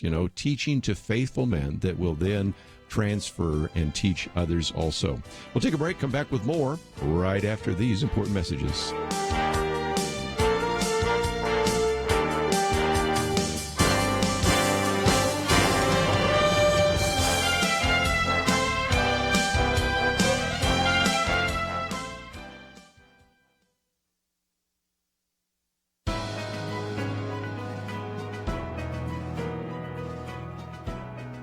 Welcome to the First Liberty Briefing. I'm Jeremy Dice. In 1963, the Supreme Court of the United States ended the public reading of the Bible in public schools.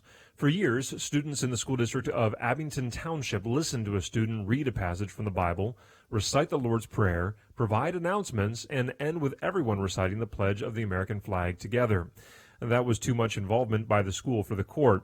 The court determined that neutrality had been breached and a violation of the Establishment Clause had occurred.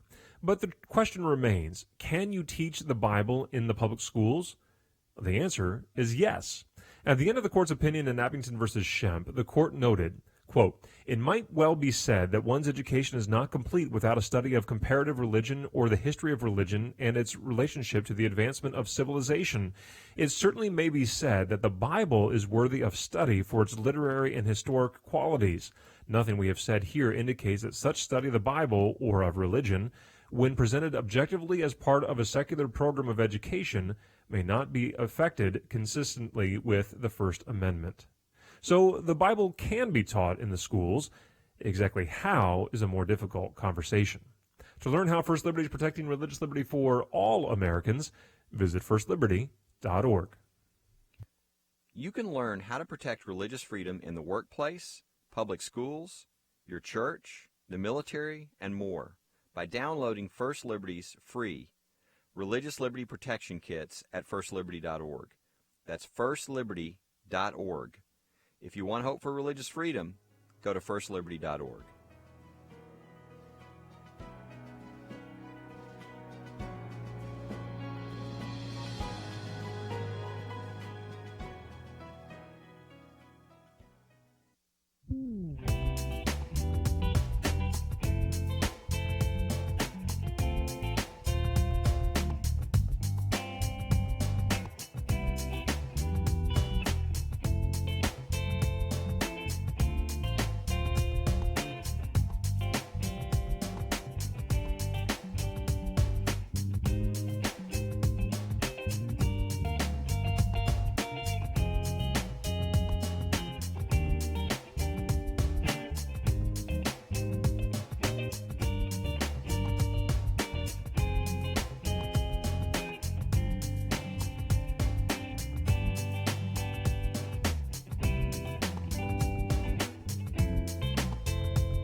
Now, back to Point of View, your listener-supported source for truth.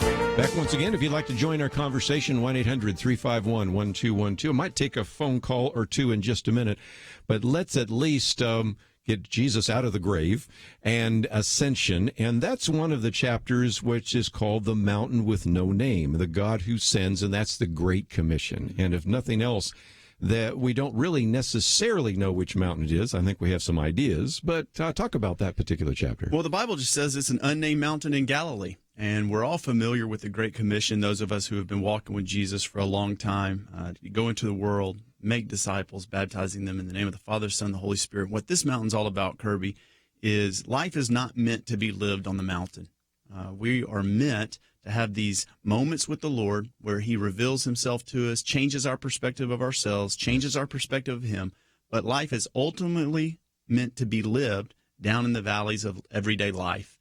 And so that's what this chapter is really all about. Jesus calls them to a mountain and gives them their mission, and they are to go into the world and scatter and share with others this transforming work that he's done in their heart and life.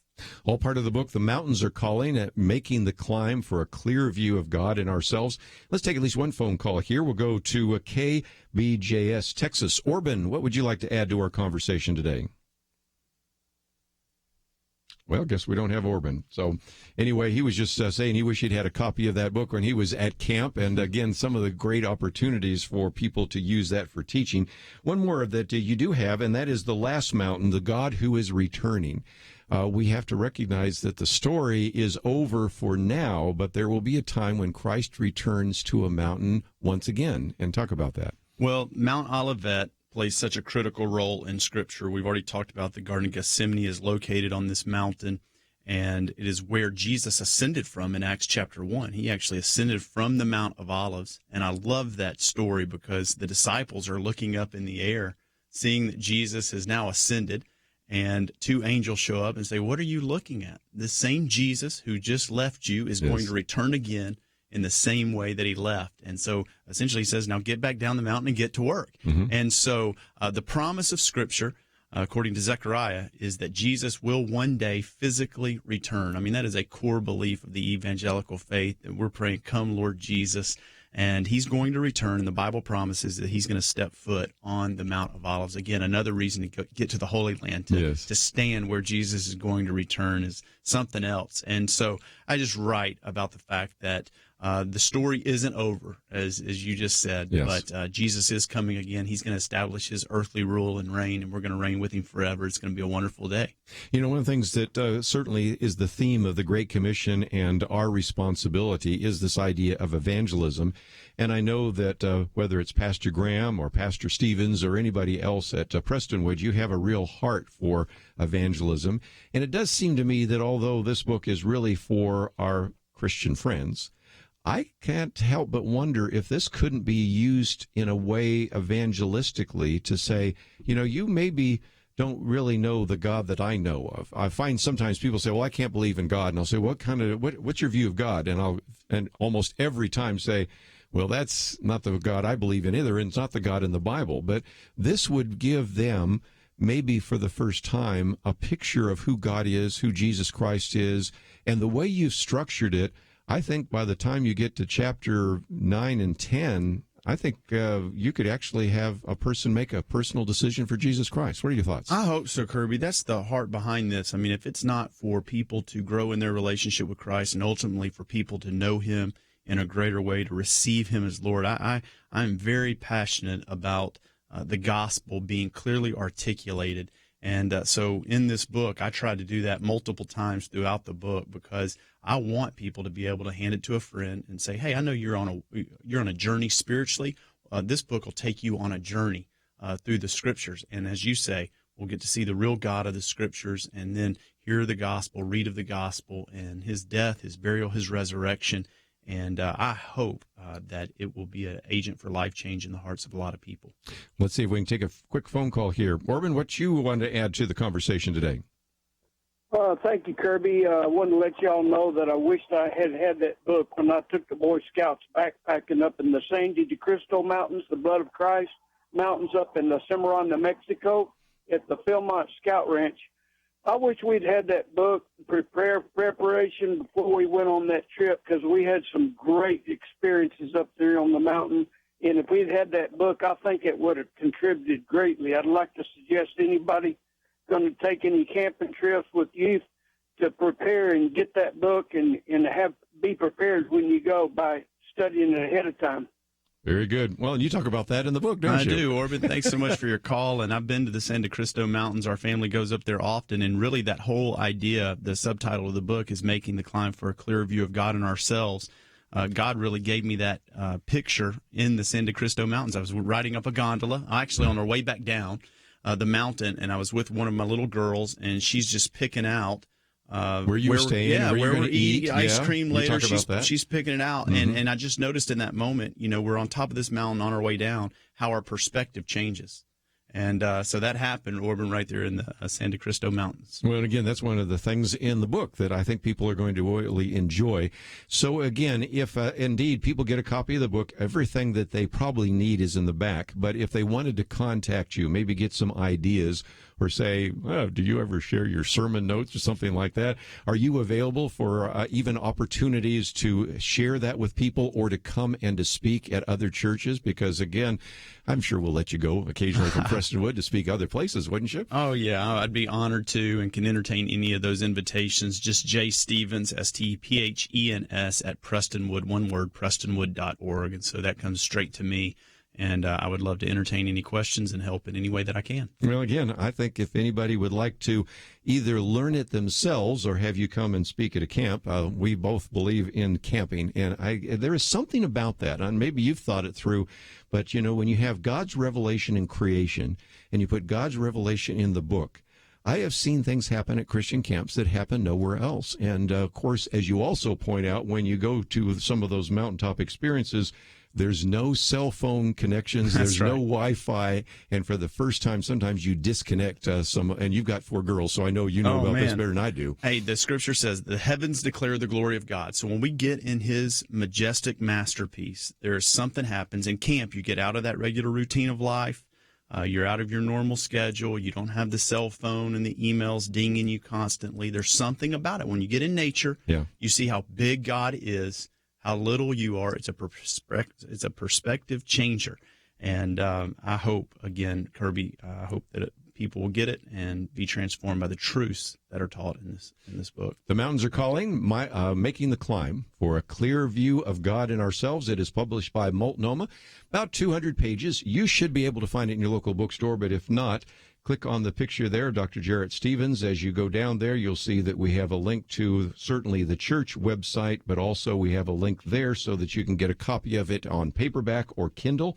And I would encourage you to get multiple copies and to use that and maybe pass it on to others. So, Jarrett Stephens, your first book, I got a feeling a lot more coming in the future, and it's just been great to partner with you today here on Point of View. Kerby, honored to be in studio with you. Thank you so very much for your endorsement, but more than that, for your friendship and your leadership in our church. Kerby, for those of you listening, is one of the best Bible fellowship teachers we have in all of our church.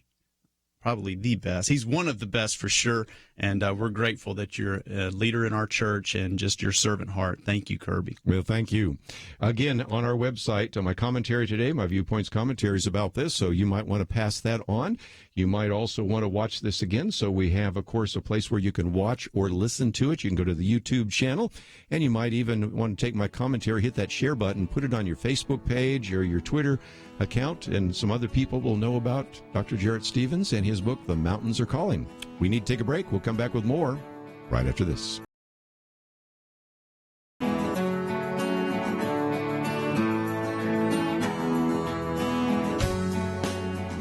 Imagine a police officer telling you you can't pray in your own home. That happened not too long ago to Mary Ann Souse in Kansas. And in 2017, the U.S. 10th Circuit Court of Appeals sided with the officer. But this year, thanks to an investment of $1, the U.S. Supreme Court overturned that ruling. Okay, let me explain. Over the years, listeners to Point of View have made a big difference. Some have become congressmen. Others have saved lives through helping women in crisis pregnancies. Others have become constitutional attorneys, like Kelly Shackelford, who represented Mary Ann Souse. We recently discovered it costs about $1 to reach a Point of View listener on the radio and online for an entire year. You can't buy much for $1 these days, but you can transform the nation. Call today and invest in Point of View at 1-800-347-5151 or visit pointofview.net, because $1 really can go a long, long way. 800-347-5151 and pointofview.net. Point of View will continue after this.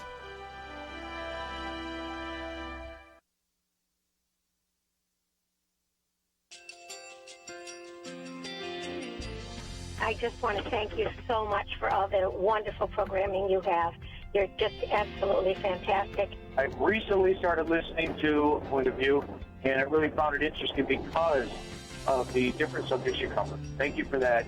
I really appreciate everything that you do in keeping us informed. Thank you, Kerby, for everything that you've been doing, I appreciate all the work that you're doing, advocating for the Word of God. Thank you so much. Point of view, I think, is absolutely necessary because it's a Christian perspective, a biblical worldview perspective, and receive very current, up-to-date information about what is really going on, week to week in our culture, which is changing so rapidly, and yet it's morally sliding backwards. Yeah, I'm just, first of all, I thank you guys. Y'all's program is wonderful, and enjoy it every day. I learn so much every time I listen to it.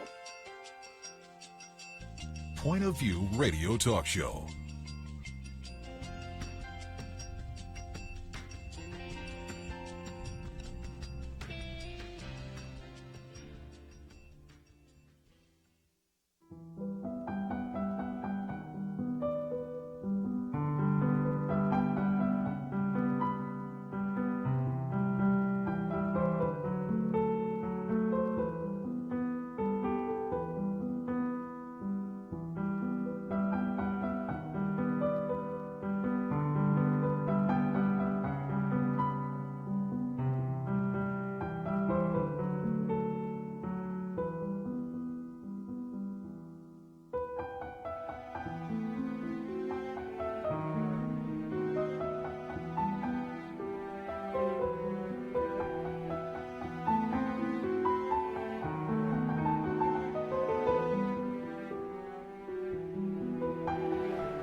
Hi, this is Kerby Anderson. You know, each day we take on the tough issues and provide a biblical perspective to them. The topics we cover are wide-ranging: apologetics, theology, prophecy, creation and evolution, intelligent design, marriage, family, child-rearing, the millennial generation, friends and society, politics, economics, business, religious liberty, the Constitution, public policy, foreign policy, military policy, tensions in the Middle East, abortion, homosexuality, pornography, sexual ethics, media, technology, history, and America's godly heritage.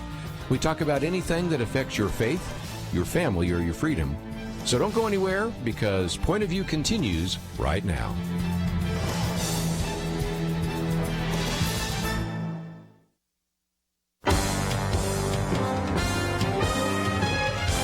Across America, live. This is Point of View.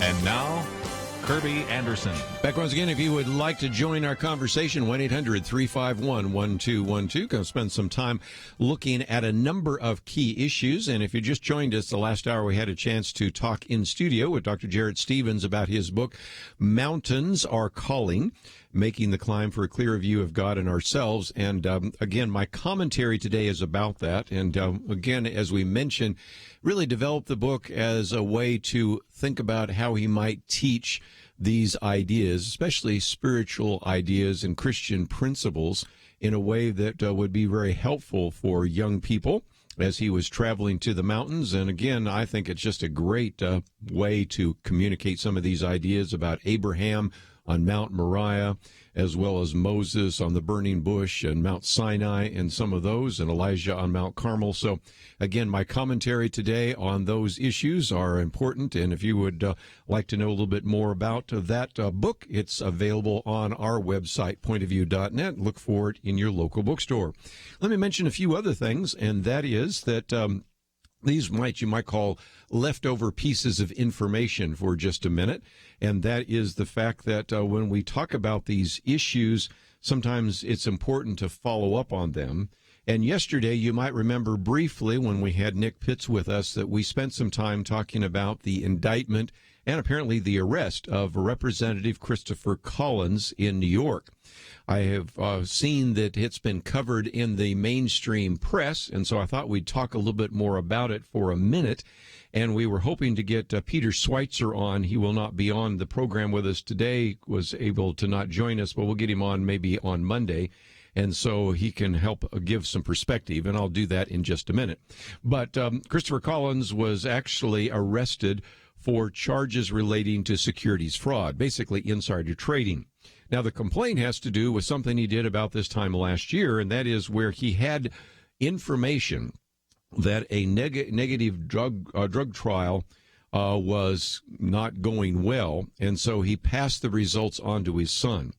Now, here's the interesting thing about insider trading. If you have insider information, whether you're a member of Congress or whether you're in the business world or whether you sit on a board, and you divest yourself of information, or you know an IP is coming and you have a chance, an IPO is coming and you can invest in it, that is fine. But the moment you pass it on to someone else, that's the case. And he passed it on to his son.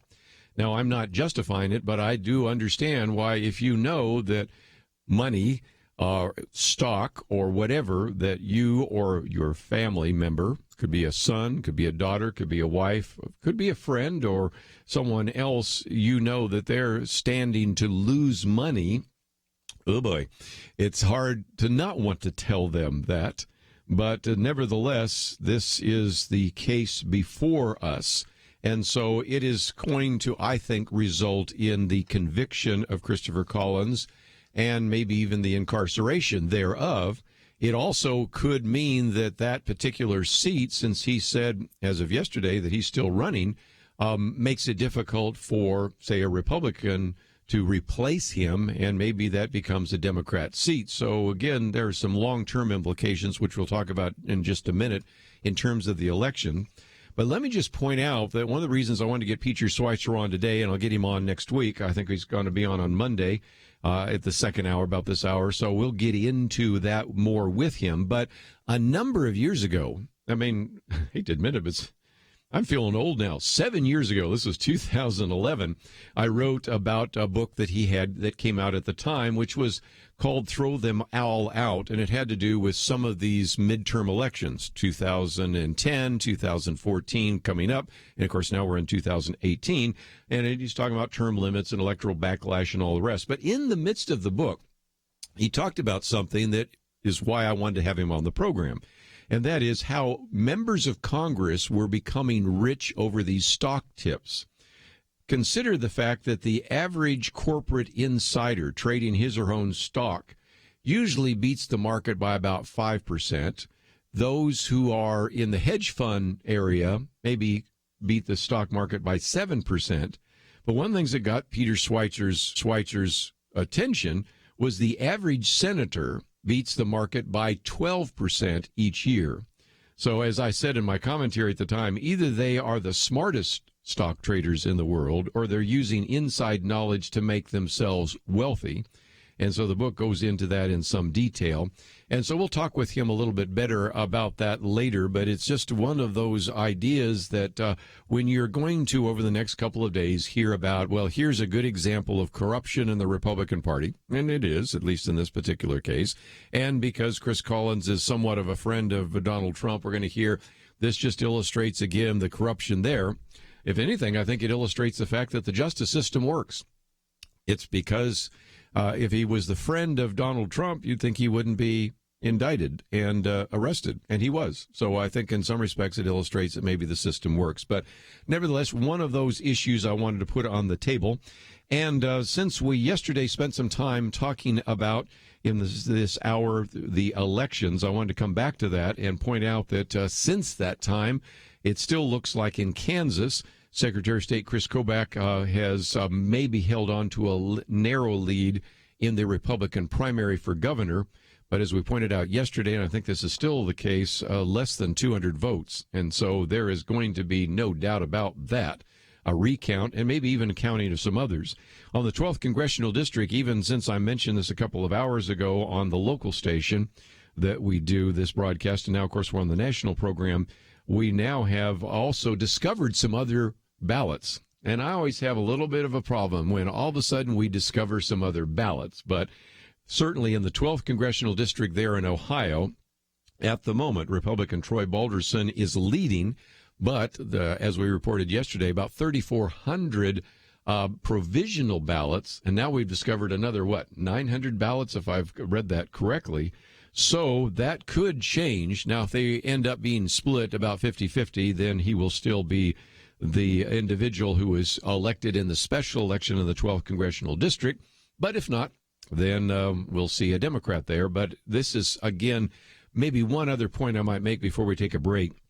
When we have a special election in August and you have another election in November, can't we just simply say within 6 months of a normal election, why hold a special election? There's no real point. Right now, we have 435 members of the House of Representatives. If we have 434, what's the big deal? It's a little more of a deal in the Senate. Right now, you have John McCain, whose health is not good, and so he's not there to vote on certain issues. Okay, that becomes important. But in this particular case, I think we would have been better served if, instead of having a special election for the congressional 12th in Ohio, just simply wait to the general election, which takes place in November.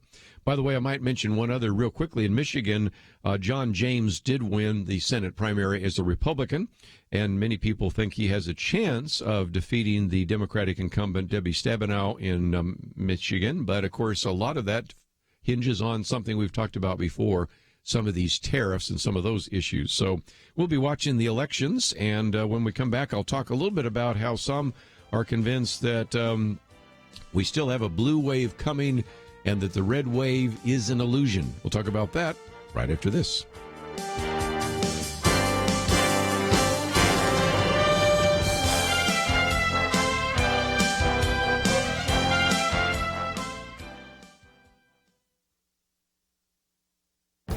This is Viewpoints with Kerby Anderson.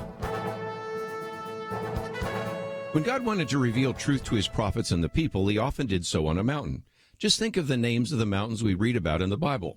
Mount Sinai, Mount Carmel, Mount Hermon, Mount Moriah are just a few examples. Dr. Jarrett Stephens writes about these messages on the mountains in his new book, The Mountains Are Calling, Making the Climb for a Clear View of God and Ourselves. He'll be on the Point of View radio program today. You can listen to it live or watch it later on the Point of View YouTube channel.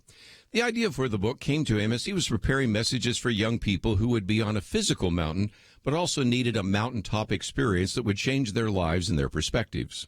God today is calling us to mountains. They may not be physical mountains, but he's still calling us to higher places of worship, surrender, and mission. You know, Abraham was called to sacrifice his son on Mount Moriah and learned that God would provide for him and his needs. Moses not only met God at the burning bush, but also at Mount Sinai and learned about the holiness of God. Elijah battled the prophets of Baal and experienced the all-consuming power of God. And the disciples were privileged to see the transfiguration of Jesus on Mount Hermon and also discover who he really is. These are lessons we need to learn today. Following the 10 chapters in the book is a section of climbing exercises that provide a series of questions about each chapter. These are helpful whether you read the book individually or with a small discussion group. I encourage you to get the book and begin your climb. You will see God as the protector, the provider, the sustainer, the transformer, and so much more. I'm Kerby Anderson, and that's my point of view.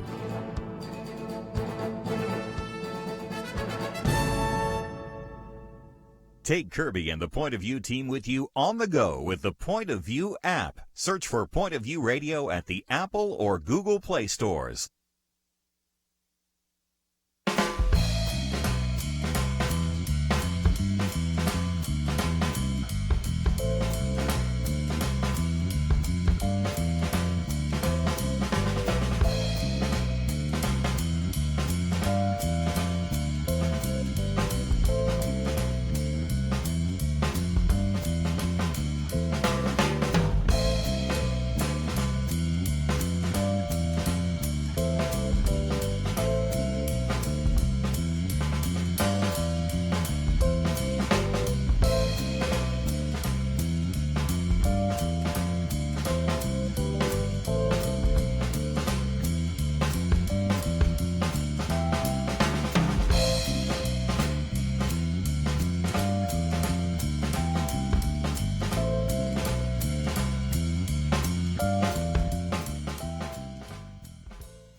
You're listening to Point of View, your listener-supported source for truth.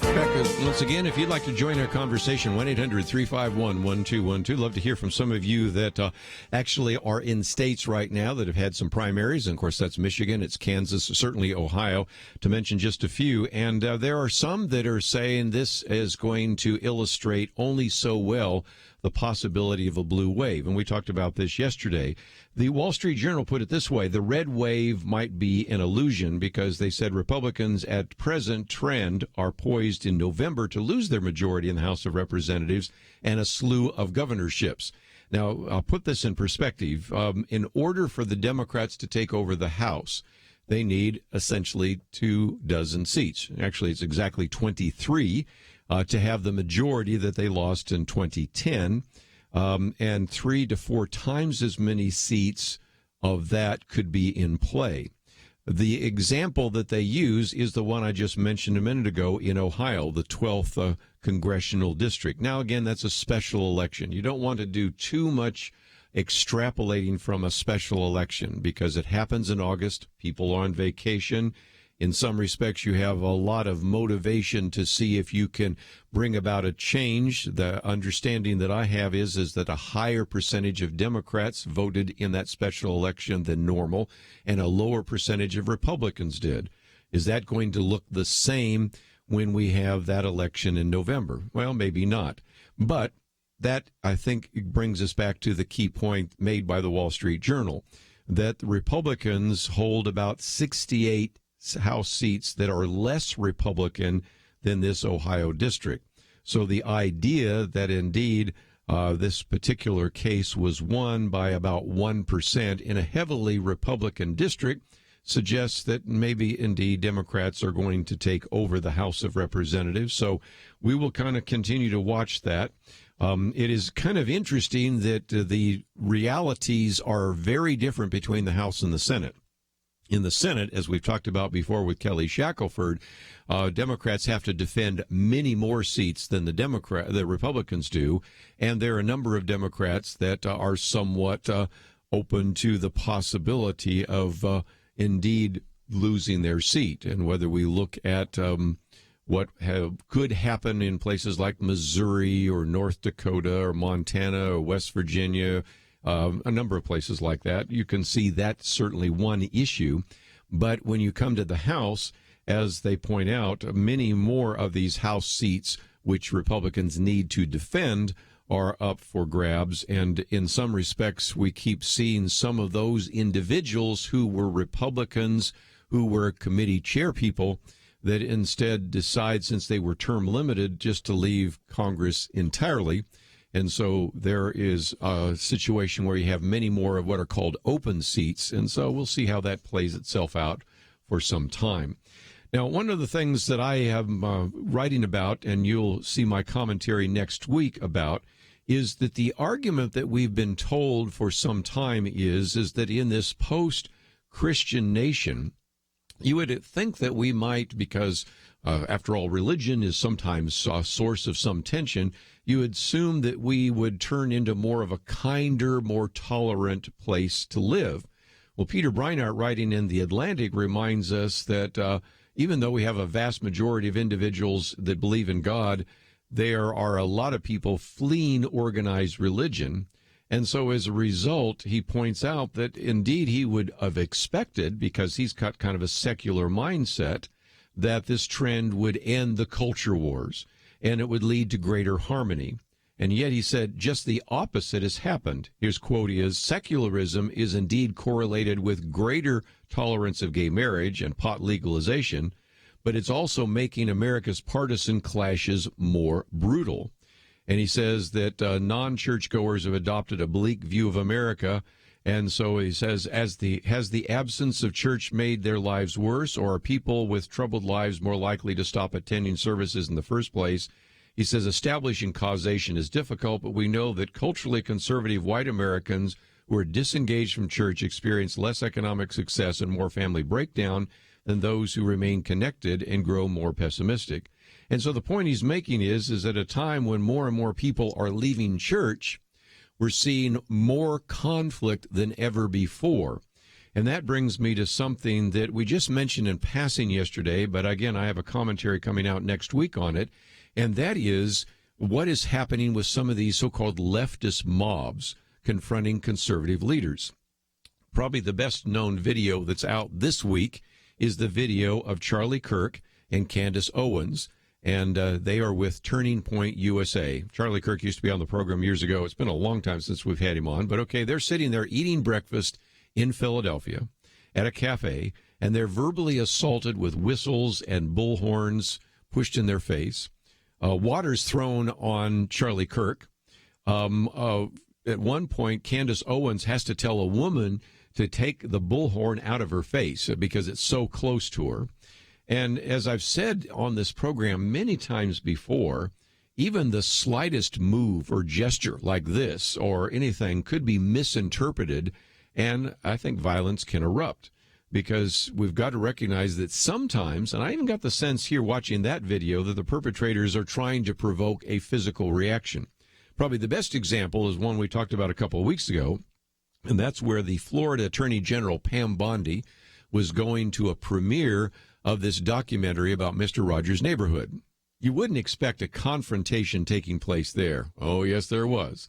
And so she's there with a male companion, and the people that are surrounding her and yelling at her at one point turn to him and say, "What are you going to do about it? What are you going to do about it?" And, of course, you know what they're looking for. They're looking for him to do something. She says, "Don't you retaliate. Don't you do anything," because that's what they want. And so sometimes these aren't just attempts to try to shame an individual, but it's to try to really sort of pick a fight and have a justification for throwing a punch or who knows what else. So, in a recent commentary, we mentioned some of that. Brandon Morris raises the same concerns that we've been voicing here on Point of View, because he says, if he was with a colleague he might have done the same thing that Charlie Kirk did, and that is just kind of raise his hands to show he's not going to retaliate. But he says, what if he was with a mother or a grandmother or a girlfriend, or, try this one on, a small child might be with him? He acknowledges, it's real easy right now to ponder these questions while sitting in your office behind a keyboard. But change that to a time when there's adrenaline pumping through your brain, through your system, your heart is pounding in your ears. It just doesn't take much imagination to see how some of those incidents could ratchet up into violent territory very easily.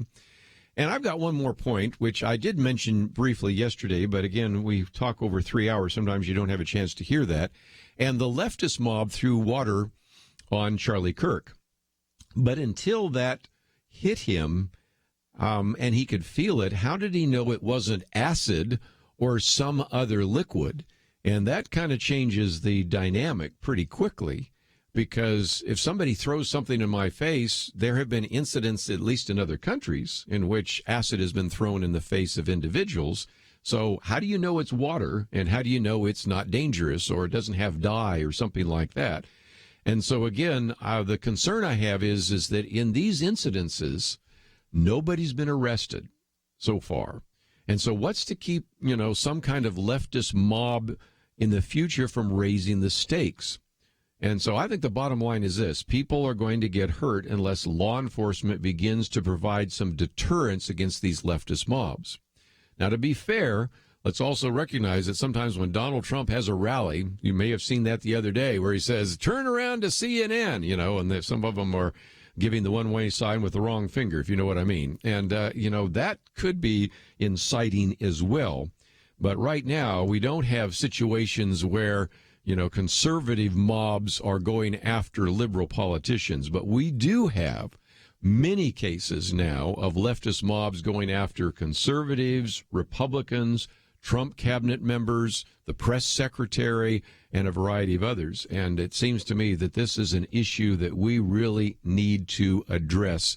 And so I wanted to at least bring that up, especially in light of the fact that Peter Breinart said, I really thought that as more and more people left the church, we'd have fewer cultural wars. I think because people are no longer motivated by Christian morality, we have some real dangers. Well, let's take a break. When we have come back, I have at least one caller wants to start talking about some of these elections. That's one of the issues we want to put on the table. Two of the articles that we've posted, one about Sarah Jeong is a very good piece by Heather McDonald. Sarah Jeong is a boring, typical product of the American Academy, and then one about the Mueller investigation and whether or not there will be testimony by Donald Trump, and whether or not there'll be a presidential subpoena. So we have that, and a number of other issues we will get to. Before we're all through, I do want to talk about Bill Hybels and Willow Creek. But when we come back, let's take some phone calls. If you have some comments about the election or some of the commentary we've already given, I'd love to hear from you. 1-800-351-1212. Just over 100 years ago, 2 or 3 cents would buy you what it takes $1 to buy today. What of any real value can you buy for $1? Well, how about this? How about enabling one listener to hear point of view not just today, but for an entire year? You heard right. $1 makes it possible to reach a person through the radio or through any of our online channels for a year, and pays for all the other resources available through our website. All the interviews with special guests and public officials, all the information, all the training, all the inspiration and transformation for $1. How many dollars will you invest in the future of our nation? How many lives can you change with your investment today? Call right now and reach more people to help change our nation. 1-800-347-5151 or visit pointofview.net, because $1 really can go a long, long way. 1-800-347-5151 and pointofview.net. Point of View will continue after this.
are listening to Point of View. The opinions expressed on Point of View do not necessarily reflect the views of the management or staff of this station. And now, here again is Kerby Anderson. Final half hour, if you'd like to join our conversation, 1-800-351-1212. Let's head out to, I guess, El Paso, listening on KYCC. And Nancy, thank you for joining us today here on Point of View. Yes, I'm glad to hear what you have to say, and I'm so glad that I'm listening between 12 and 2 El Paso time. So I'm really impressed with what you're saying. I haven't been able to keep up with all the goings on in Ohio, but thanks to you all, I'm able to keep up with more of it. In my case, being in El Paso, and we are in Texas, even if we're on the very tip on the western side, we have a young man by the name of Beto O'Rourke, who was a representative, and now he's running for Senate against Ted Cruz. And during the election of Trump and of all the other people running against Trump trying to become the next president on the Republican ticket, I didn't dare put out a political sign that was Republican. Nothing. I didn't put it on my car. I didn't and I've heard other people say that. My house. Yeah. Absolutely. El Paso is very traditionally, obviously, our percentages are at least 80% Hispanic. And now with all the rhetoric being thrown at us here on the border, it's like, oh, give me a break. A lot of us are not happy with the way the politics has gone and the way mud's been thrown in people's faces without really seeing the true facts of what's going on in this town. And I am a native, and so was my dad, and they came in 1900 to El Paso from Valentine, Texas, with the railroad.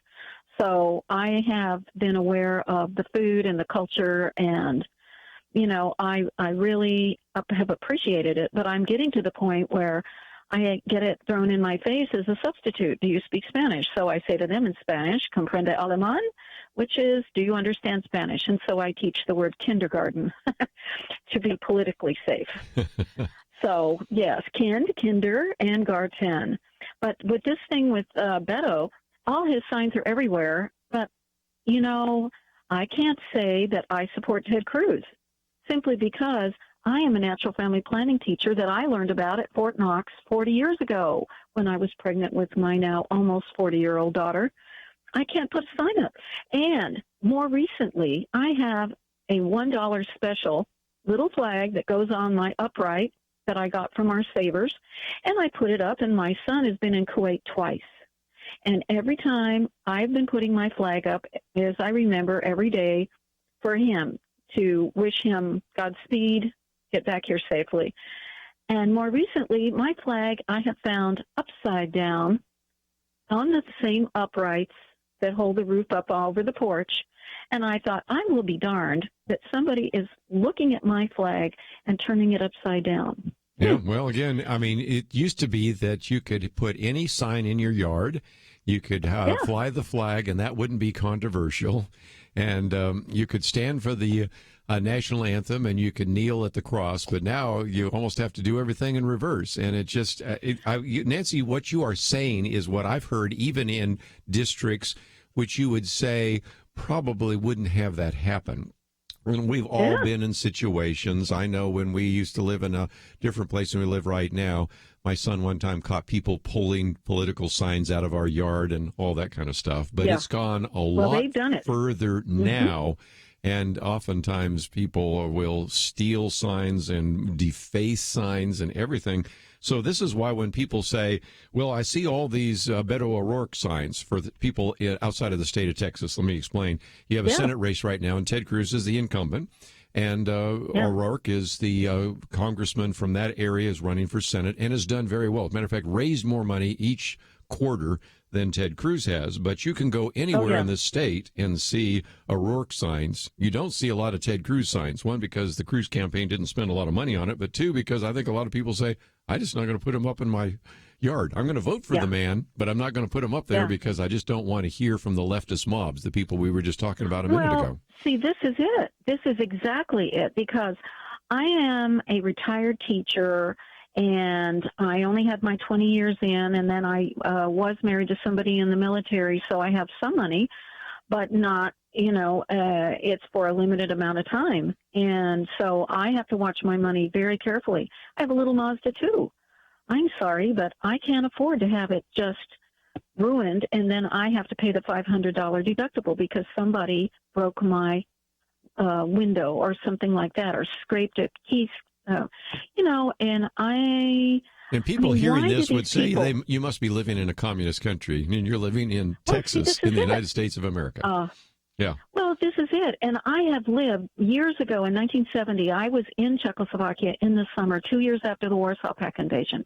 I was a political science major thanks to going to Czechoslovakia. I came back, and that is one of my teaching fields. And I had no idea I'd be one of one in a political science class in terms of being a female. But I had to stand up for myself. And so, even during the election, I had to be. There were some boys, young college kids that came by, and to those two young men, I told them, hey, do you realize really what Bernie stands for? Do you realize what socialism is? And I told them about my experience in Czechoslovakia back then. I said, you didn't get your choice back then of what car you wanted. You put your name on a list, and maybe you'd get one. Otherwise, you took the bus or the streetcar. They told you where they wanted you to live. They didn't have the freedoms that we have. And that was 1970. So it affected my ability to teach. And I know at one of our schools that is predominantly right by the border, almost totally Hispanic, right after the election, I knew at some point I would get asked, who do I vote for? And I thought, now how am I going to phrase this? And I said, well, listen, I said, I vote for the platform. And I said, in my case, I'm a natural family planning teacher. And I said, I have been able to teach this for a long time, and I am also pro-life. I said, so I have to vote for which platform is more in line with what I believe, and what will I teach. And I said, I teach natural family planning whenever I find people that are interested in finding out more. And within about 3 minutes, a young student, it's probably a senior, it was in a political or social studies class, she pulls out her phone and shows me a picture of her little 6-month-old son. I said, what a cutie. That is great. I hope you'll be a very good mom. And those boys right around her did not say one more word to me. Well, again, you found a way to communicate your values, but not necessarily have to be subject to that mob mentality that simply comes behind. So, Nancy, I appreciate you sharing. I've left you on for a long time because you just got an incredible story and incredible background as well. Well, see, that's the thing. And I am proud as a political science person, as a citizen of the U.S., that Beto has a chance to run. But I also know I should have the right to put the signs up in my yard and put the signs up on my car and be able to have a decent discourse with other people about why I support this individual versus this individual. That is a healthy debate. And I don't think that people get what our freedoms are. I know I recently went to see the movie Death of a Nation.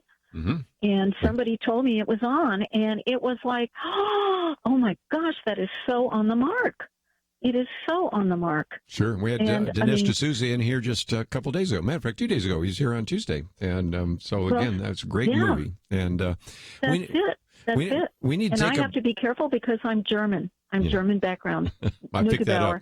So I had to be very careful. For sure. Can I leave you on hold for just a minute? But I need to take a break here right now.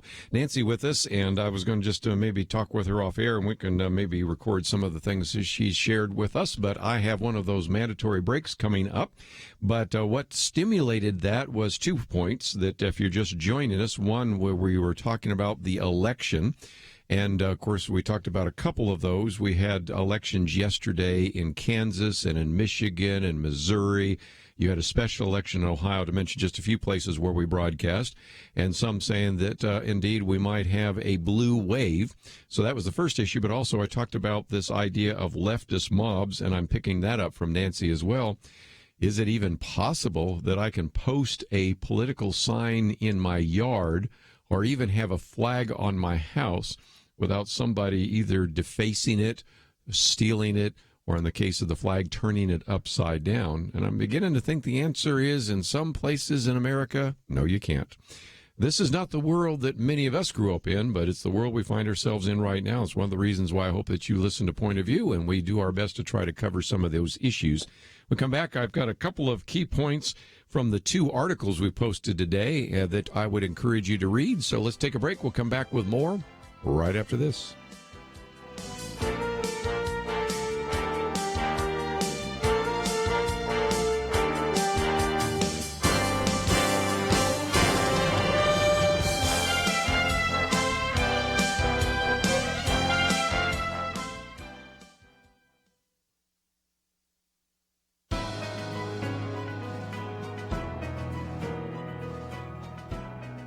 Welcome to the First Liberty Briefing. I'm Jeremy Dice. In 1963, the Supreme Court of the United States ended the public reading of the Bible in public schools. For years, students in the school district of Abington Township listened to a student read a passage from the Bible, recite the Lord's Prayer, provide announcements, and end with everyone reciting the pledge of the American flag together. That was too much involvement by the school for the court. The court determined that neutrality had been breached and a violation of the Establishment Clause had occurred. But the question remains, can you teach the Bible in the public schools? The answer is yes. At the end of the court's opinion in Abington v. Shemp, the court noted, quote, "It might well be said that one's education is not complete without a study of comparative religion or the history of religion and its relationship to the advancement of civilization. It certainly may be said that the Bible is worthy of study for its literary and historic qualities. Nothing we have said here indicates that such study of the Bible or of religion, when presented objectively as part of a secular program of education, may not be affected consistently with the First Amendment." So the Bible can be taught in the schools. Exactly how is a more difficult conversation. To learn how First Liberty is protecting religious liberty for all Americans, visit firstliberty.org. You can learn how to protect religious freedom in the workplace, public schools, your church, the military, and more by downloading First Liberty's free Religious Liberty Protection Kits at firstliberty.org. That's firstliberty.org. If you want hope for religious freedom, go to firstliberty.org.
Now, back to Point of View, your listener-supported source for truth.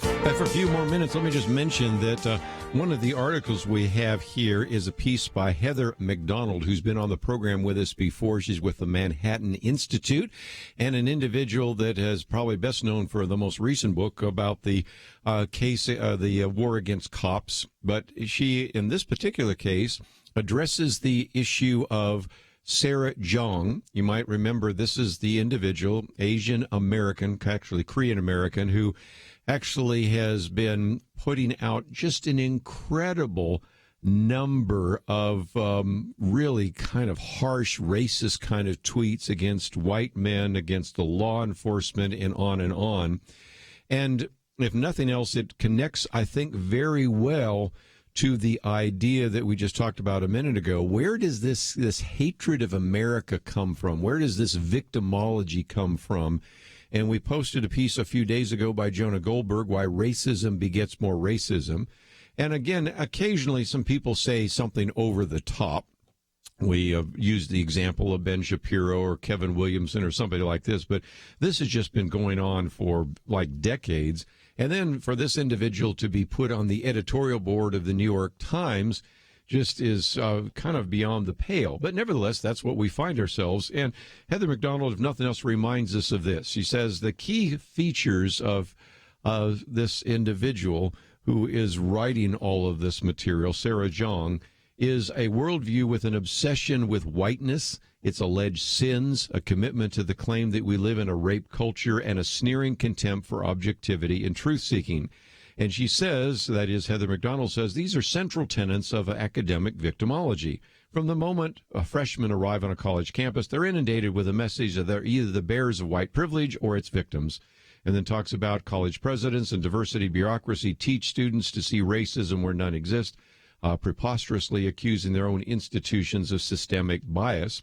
And Sarah Jeong is a graduate of the University of California at Berkeley, and so they talk about that the University of California, Berkeley's Division of Equity and Inclusion until recently hung banners throughout campus reminding students of their place in this ruthlessly competitive hierarchy of victimhood, and goes on to just really give us an understanding of some of the reasons behind these virulent racist comments that she makes on Twitter and other places. And of course, I've also heard her make those in some of the recordings that have happened as well.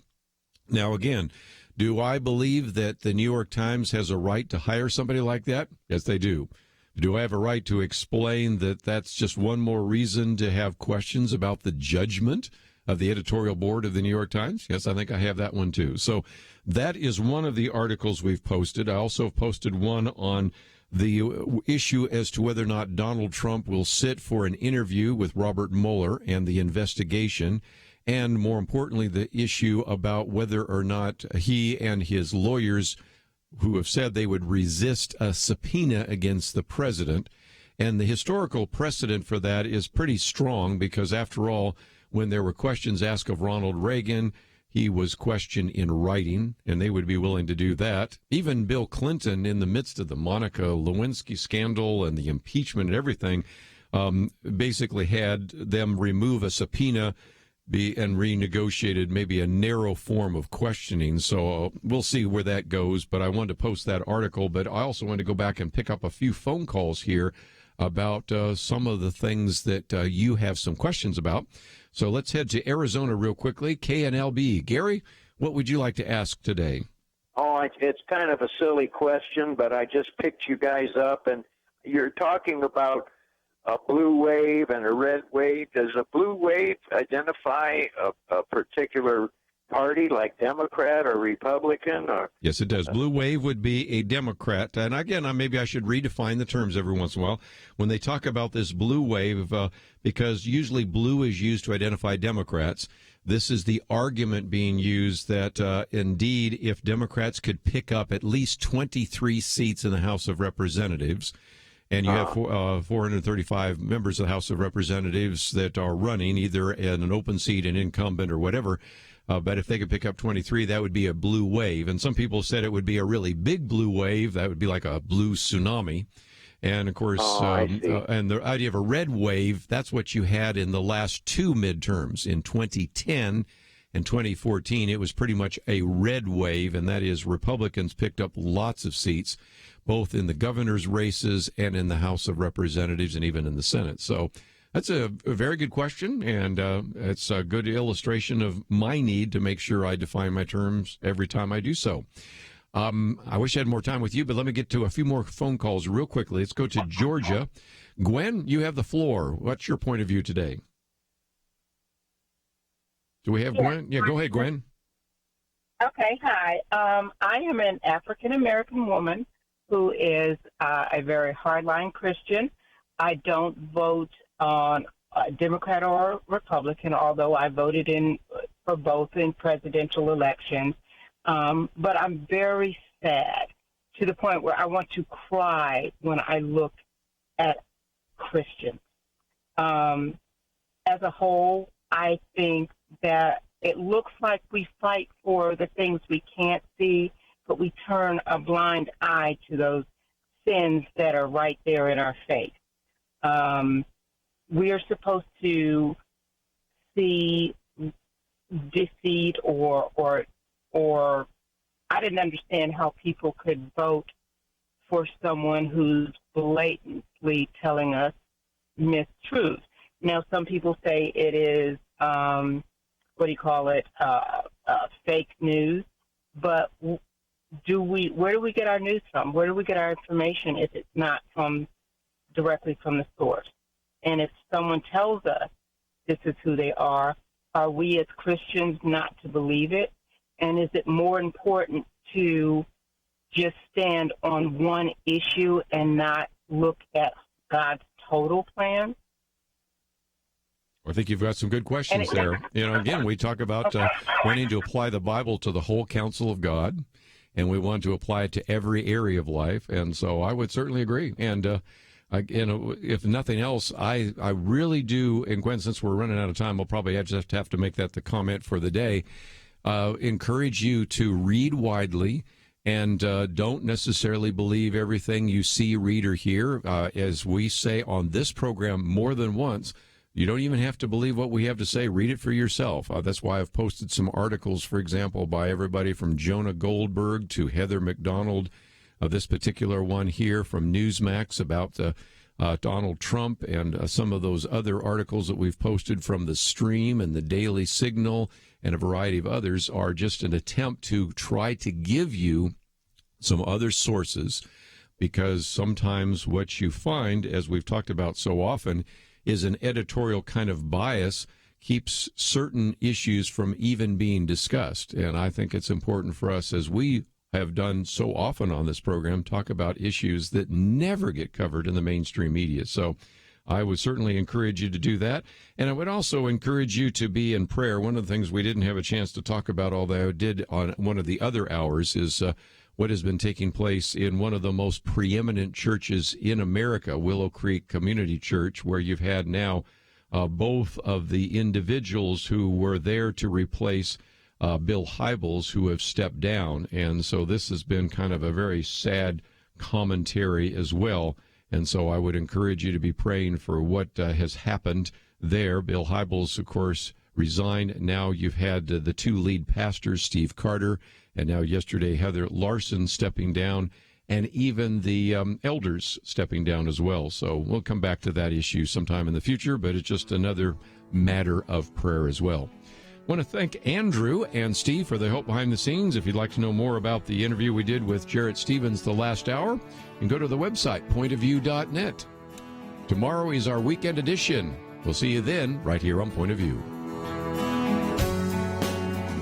Imagine a police officer telling you you can't pray in your own home. That happened not too long ago to Mary Ann Souse in Kansas. And in 2017, the U.S. 10th Circuit Court of Appeals sided with the officer. But this year, thanks to an investment of $1, the U.S. Supreme Court overturned that ruling. Okay, let me explain. Over the years, listeners to Point of View have made a big difference. Some have become congressmen. Others have saved lives through helping women in crisis pregnancies. Others have become constitutional attorneys, like Kelly Shackelford, who represented Mary Ann Souse. We recently discovered it costs about $1 to reach a Point of View listener on the radio and online for an entire year. You can't buy much for $1 these days, but you can transform the nation. Call today and invest in Point of View at 1-800-347-5151 or visit pointofview.net, because $1 really can go a long, long way. 800-347-5151 and pointofview.net. Point of View is produced by Point of View Ministries.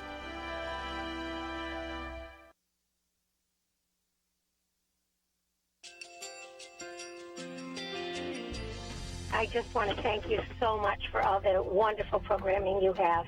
You're just absolutely fantastic. I recently started listening to Point of View, and I really found it interesting because of the different subjects you cover. Thank you for that. I really appreciate everything that you do in keeping us informed. Thank you, Kerby, for everything that you have been doing. I appreciate all the work that you're doing, advocating for the Word of God. Thank you so much. Point of view, I think, is absolutely necessary because it's a Christian perspective, a biblical worldview perspective, and receive very current, up-to-date information.